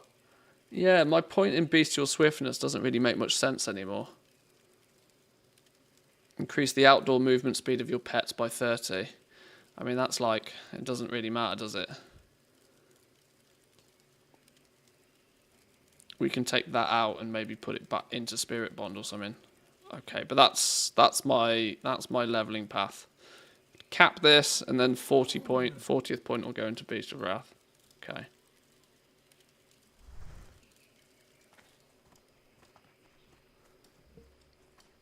I do most of the cooking at the camp, and it used to be a lot of work until I bought a mechanical cooking pot from a goblin merchant in Booty Bay.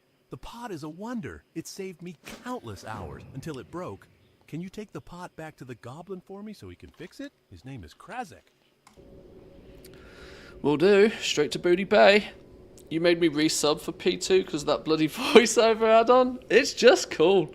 It makes something so simple. Something so simple is just so that I don't have to read quests.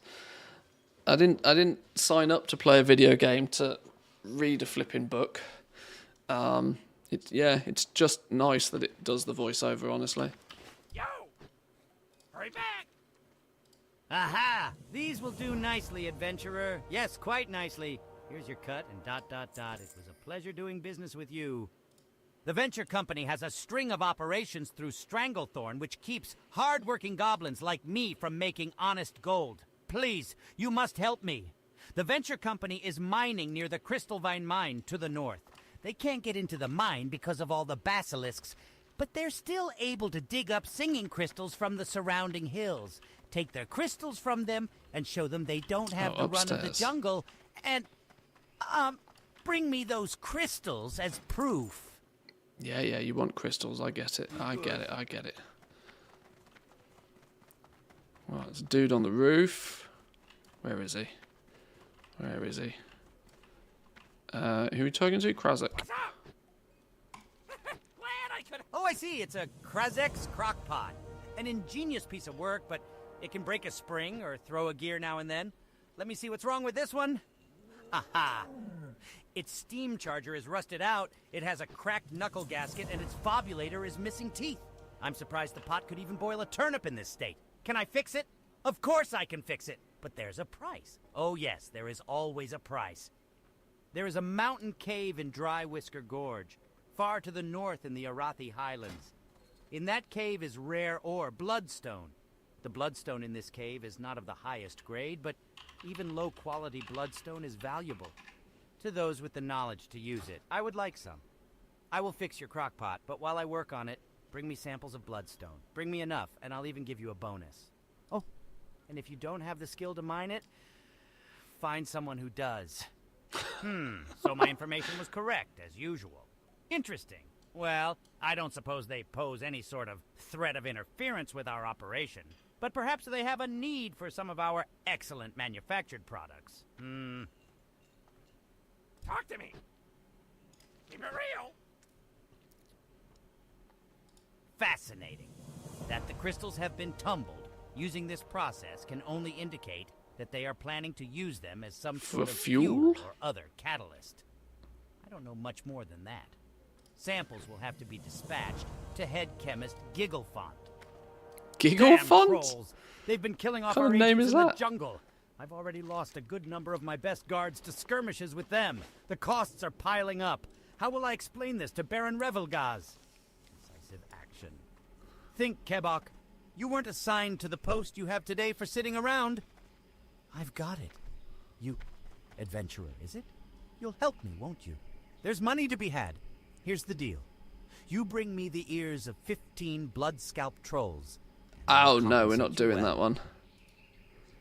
We're not doing the blood scalp ears one. That's ridiculous. Or maybe we do that later. We're just not doing it now. Nose clean in my town. Goblin sponsorship. Now, let me just get a copy of these blueprints for my own notes, and you can bring these straight to Potzik. Wouldn't want him to think that one of his sponsors was abandoning him. You should be all set to go. Give Podzik my regards and tell him that if he ever needs anything, not to hesitate to ask. I'll be waiting for the news that he breaks the track record soon. So the stories were true. Incredible. However, we will need to figure out a way to defeat the curse of the Stone of the Tides, if we are to retrieve it. The curse is magical business. We'll need one of those wizards to help us out. The water elementals were no doubt summoned by Gazban, the goblin wizard rumored to have discovered the Stone of the Tides. As you may know, the Stone of the Tides curses its bearer, causing him to fade in and out of existence. Perhaps we can find a way to counteract the curse. We can have a mage of Dalaran analyze the magical residue of one of the water elemental's bracers. I need you to go funky back to the shoulders. island and retrieve a few specimens. Hello. Some barbaric shoulders. Don't mind if I do. Agi, stamina, spirit. Nice little upgrade there. Appreciate those. Thank you, thank you. And some soothing turtle bisque. Nice. I'm wondering actually if I... let's put some of this heavy leather in the bank right now. Oh my god, my bank's nearly full of heavy leather. I'm going to assume we go through most of this levelling up leather working. These flipping Stranglethorn pages, I'm going to send those over.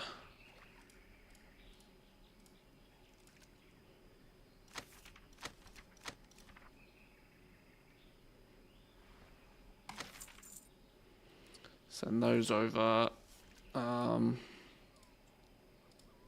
What else can we send off to just be auctioned? One of you, one of you. All the cloth probably wants to disappear. I don't need all the cloth on me.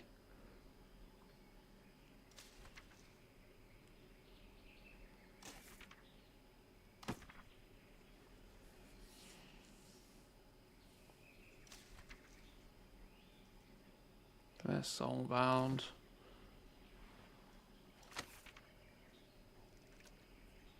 That's probably it.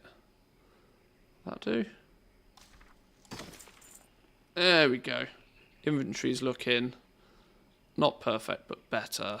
Better is better than what it was, for sure. Right, let's go turn this last quest in. Making progress now. This is much better. Auction house botting in Booty Bay. Not happening. Lies. Stinky lies. Time is money, friend. These skins should do. Their quality isn't too important, given that they'll make up the inside layer of the boots. But it's still important that they're comfortable. If they're a bit too rigid, I'll use some tiger blood to soften it up. Tricks of the trade, you know? Well, I've got the basic shape of the boots worked out, and they're coming along fine, but the skins you brought aren't going to be quite enough for the inner layers. What are we gonna do, Drizzlick? No doubt the question on your lips? And well, isn't it lucky you're talking to Drizzlick? Because he's going to tell you what we're going to do? The inner layers will never really be seen, so we'll just get some of the thicker, cheaper skins from the crocs around Lake Nasfaridi to fill the boots out. Okay. Gotta love the drop rate on the centaur ears, said nobody ever. Centaur ears. Either I'm not there yet or I've skipped that one. Either I'm not there or I skipped it. I don't remember doing centaur ears. Yeah, I think I might have skipped that one. Oh, it's in Desolus. I've not... I touched Desolus. I have not been here, though. I got the flight point. Yeah, I've not made it over here yet. Is these... Okay, yeah, these are slightly higher up level quests. I think we do touch Desolus at some point. I just ain't got there yet. I got a flight path for a minute or two, though, boys and girls. I'm going to take a quick break for 2 minutes. Entertain yourselves. I'll be back in 2.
Is Moradon in yet? That place always felt like a raid to me.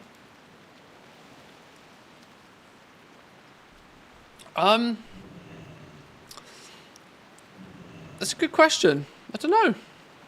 I've not even, to be honest, I'd not even thought about the Scarlet Monastery is the only dungeon I really thought of. What the other? It probably is. Well, there's 2 sides to it, isn't there? I think one of them is higher than level 40 content. I don't know if we can sneak into the into like the starting part of it. Maybe I can't remember. I can't honestly remember what the level banding is.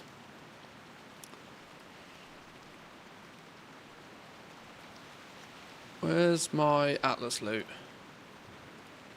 What's the banding on it? No, Moradon's 46 to 55. So we're not gonna get in there this phase. That's gonna be a next phase thing maybe.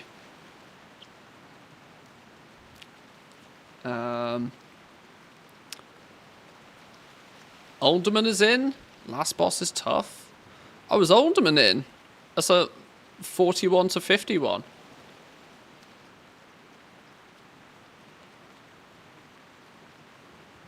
I just think of this as entirely the Scarlet Monastery phase, realistically.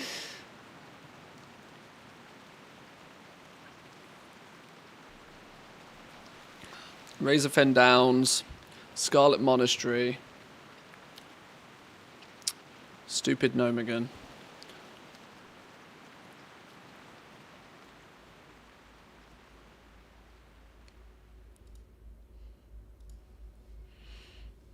Last boss is 48 or something. Oh yeah, that's going to get a bit spicy. Yeah, good luck even hitting it. Just airballing everything. Oh, wait, hang on. Why can I not turn a quest into you? Oh, I need to accept the Scythe of Elune. I do not entirely understand your motives, but if your business here in Duskwood involves ridding the forest of Worgen in any number, then I can forego understanding for results. There is a mine to the south that has been overrun with Worgen. They appeared out of nowhere, but from what we know, that is where they first were found. This is a level 30 mission. But I would ask that if you find anything of import, you share it with me. We will accept any aid in our war. Sure, Zygon knows what he's doing.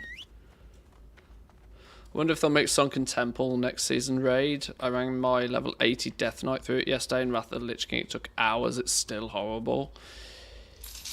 I imagine they probably will. Although, yeah, see, I would have said the same about... what's going on here? Let's leave you the hell alone. I'd have said the same about Nomagon, that it would have been risky to make that the raid just because of its reputation. I think Sunken Temple has an even worse reputation, because that place is... it's just a maze on steroids.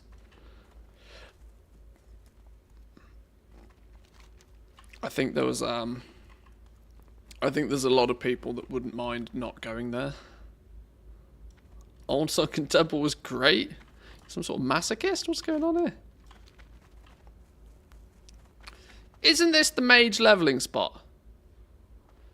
Isn't this where mages do their AoE? Oh, was that a mage? Maybe it was.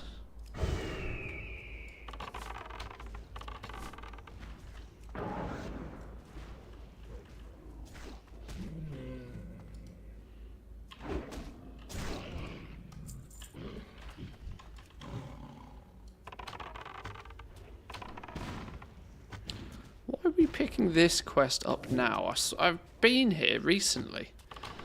Well, not recently, within the last... I've definitely been here. Why are we here again? Why didn't we pick the same quest up last time? We had to kill 10 of these and 10 of the ones inside. I vaguely remember this. And they were hyper-spawning so goddamn fast you couldn't move. Like here. You can't go anywhere because they spawn too fast. The opposite problem... Oh no, now I've gone and pulled multiple of them.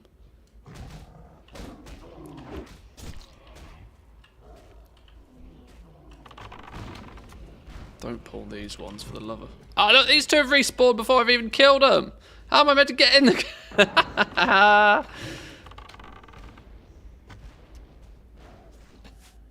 Note to self, stop using explosive shot. I don't get any downtime. Can't move.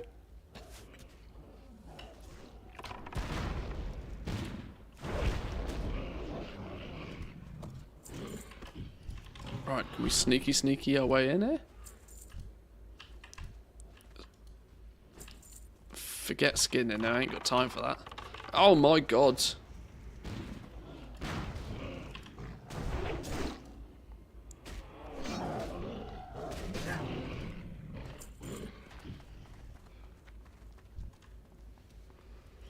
At the point where I'm just turning silk into bandages and vending them because I can't be asked waiting to mail them to my banker. I can't remember who it was that told me this, and it was probably Wu. It's been profitable in the last few days to buy silk cloth, turn it into bandages, and sell it. Since oh, Gutspill, that's a named mob. It's been profitable to just shuffle those apparently.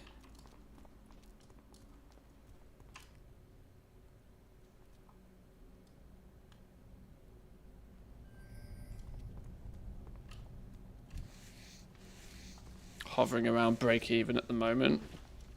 few people have probably figured it out.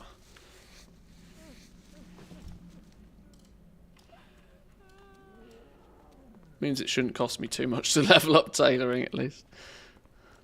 Although we start using Mage Weave, right? Do we start using Mage Weave this patch? Probably. Right, can we get out of here relatively safely without aggroing shit? Oh, you want that one? Cool. You have it. You are welcome to it, my friend. Let me out of here safe. Thread the needle. Beautiful.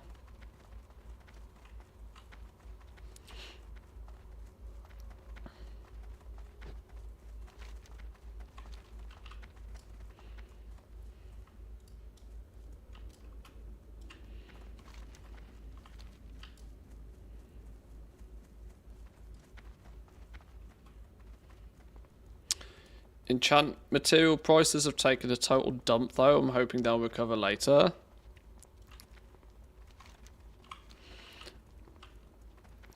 I expect it's it's probably like a two-wave thing, isn't it? You've got the Zugzuggers who have already hit 40 and have been 40 a day or so, or maybe even longer by this point,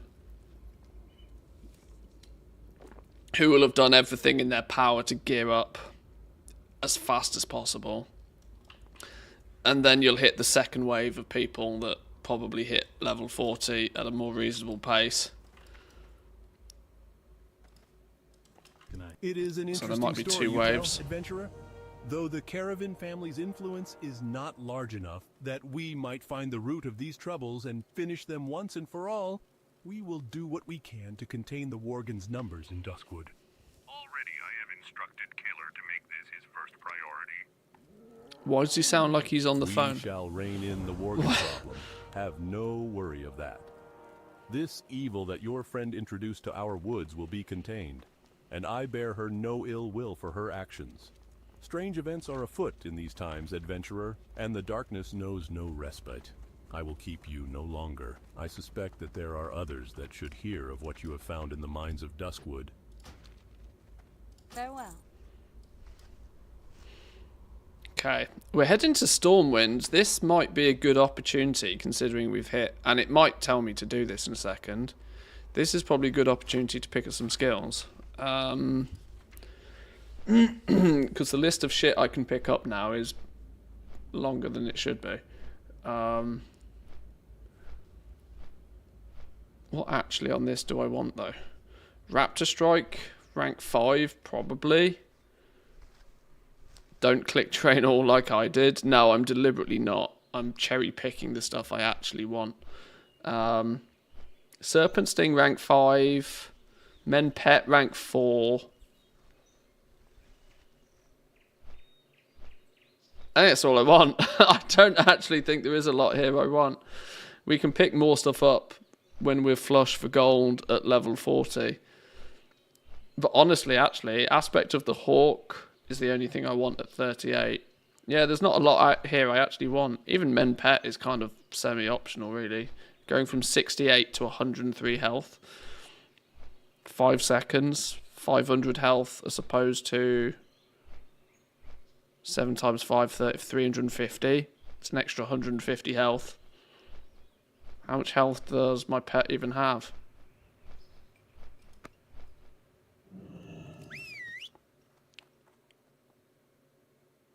$1,900 health. I mean, I'd have to press Men Pet 4 times just to cap him off. It's like... We'll see.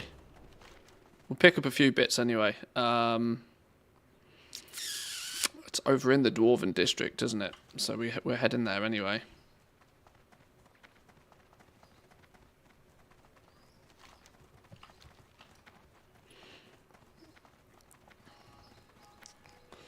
Zerging means cloth drops mass leveling, crafting equals a lot of excess. Yeah, probably.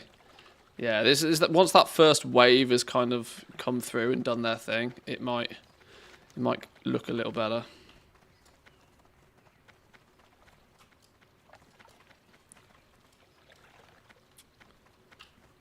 Out of curiosity, is this going to start telling me to go do a bunch of things? Okay, it's not. So let's go do a quick bit of training before we carry on with Zygor. Let's make sweet, sweet profit together. Me Squire, thank you very much for the 15. Appreciate it. Do I get a face slap for subbing? I would never. I would never do anything so dastardly. But thank you, appreciate it. Welcome in.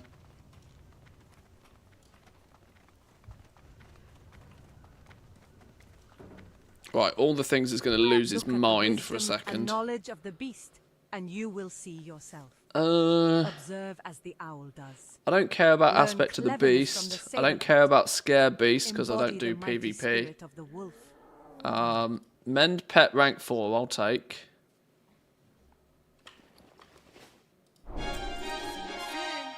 And let's also make sure I actually learn these.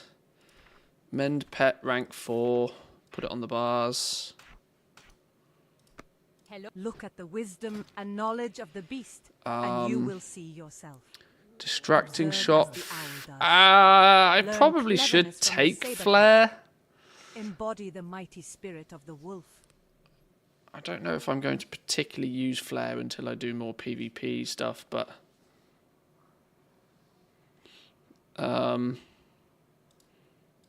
Scorpid Sting, stings the target, reducing strength and agility. No, not really. Serpent Sting we need. Safe travels. Serpent Sting, rank, whatever this is. Look at the wisdom and knowledge of the beast, and you will see yourself. I technically should take Arcane Shot, Learn cleverness. but from I'm the rarely saber cat. pressing Arcane Shot, and I Embody don't the even have it mighty spirit of the keybound wolf. because it shares with Explosive Shot. Oh, hang on. Does it not share with Explosive Shot anymore?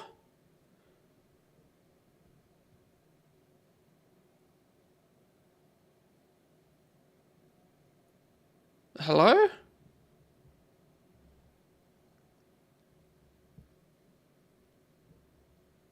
Huh. Without spoilers, it's needed for a rune. Okay, well, we take it.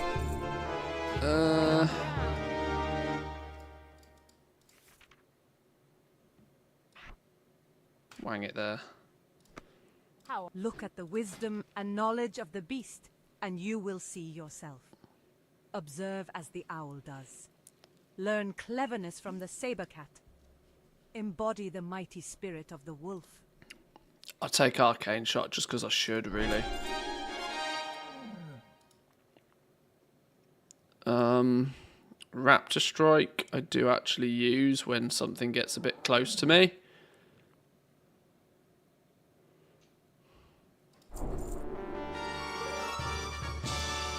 And that's probably actually the last thing I want. Safe travels. Where's it gone? Am I even using rank 2 Hunter's Mark? I am.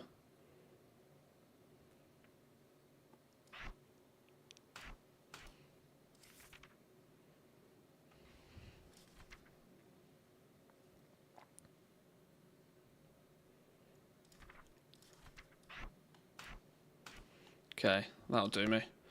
That'll do me. Look at the wisdom and knowledge of the beast, and you will see yourself.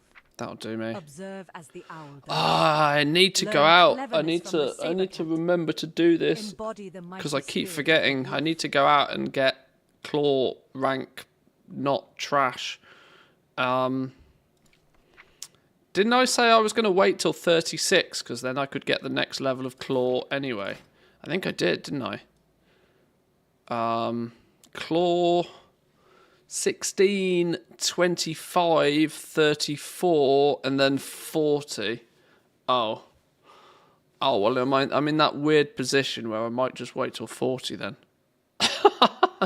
It seems so stupid. My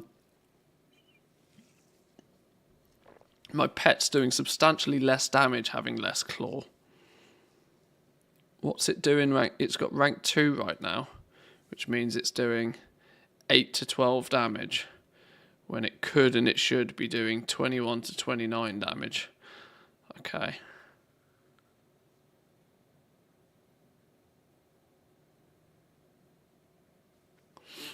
You like explosive shot? I tend to use BM rune for leveling, more handy instead. I haven't even picked up all the runes. I didn't even pick up all the phase 1 runes, so I've used explosive shot, but that's probably only because I didn't go and get the other ones.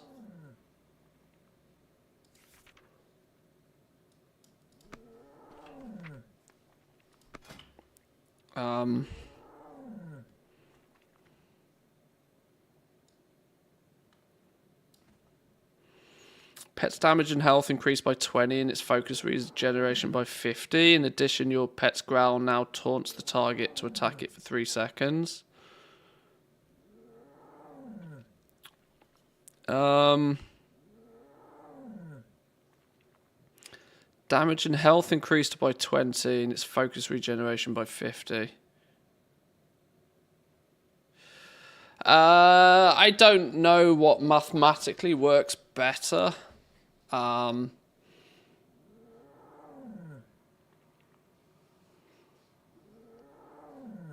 35 to 45 damage to all enemies within 8 yards. Charge will deal damage again every second for an additional 2 seconds. So it can do up to... It's doing 100 to 130, yeah. That taunt's really handy. Both BM and Chimera are better than explosive unless you're AoEing in dungeons.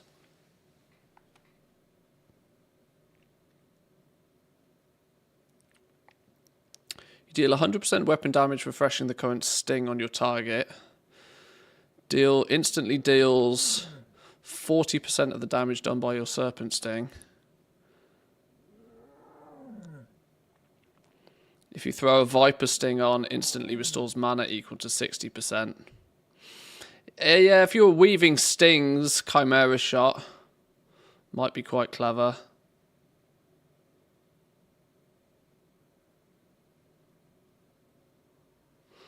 BM here, send pet with Mark and Sting, then loot the mob. Might be. I think we can try BM for a little while, see how it feels. See if it feels any significantly different or not.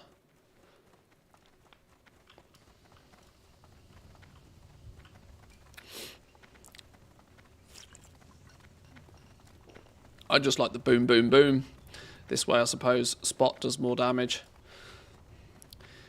This is more of an incentive to level up Claw as well, though, because...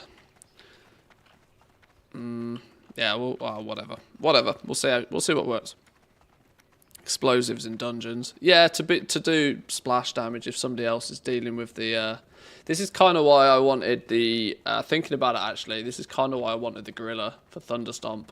But Thunderstomp being on a 1-minute cooldown, its utility is not as strong, unfortunately. Right, what are you saying? Reassignment. What's this? Ah, so... My attentive pupil has applied himself to the problem of the Naga in South Shore. Thank you for bringing this to me. I will certainly take it into account when I review personnel assignments in the next month. 3,000 experience just for turning it in. We'll take that. I was expecting a bunch of dialogue there, but it never happened. Turn in a King's Tribute. That's an Ironforge, right? Yeah, okay, we're off to Ironforge. Are we flying or are we taking the tram? We're flying, apparently. But the tram's free. Such a cheapskate. This tram's free.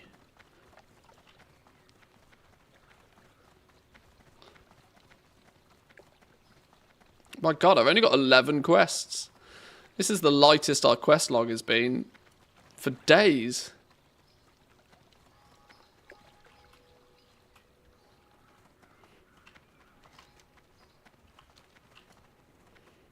feel almost naked with only 11 quests.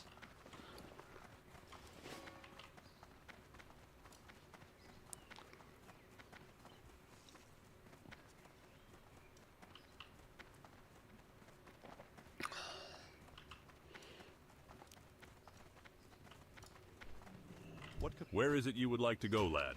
For just a few coin, my griffins can get you there faster than Oh, I even just the remembered swiftest actually. horse. Ironforge to Stormwind is a cheap flight anyway, isn't it? Right, what are we doing in Ironforge then? We're turning in a King's Tribute. What's this one?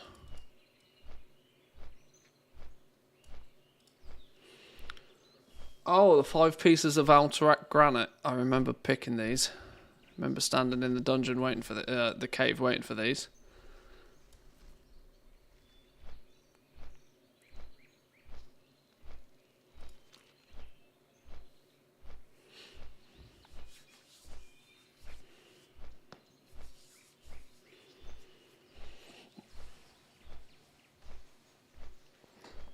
Oh my lord, it's 3 o'clock and I've missed lunch again. I might, ooh, I am hungry. Maybe we'll land this in.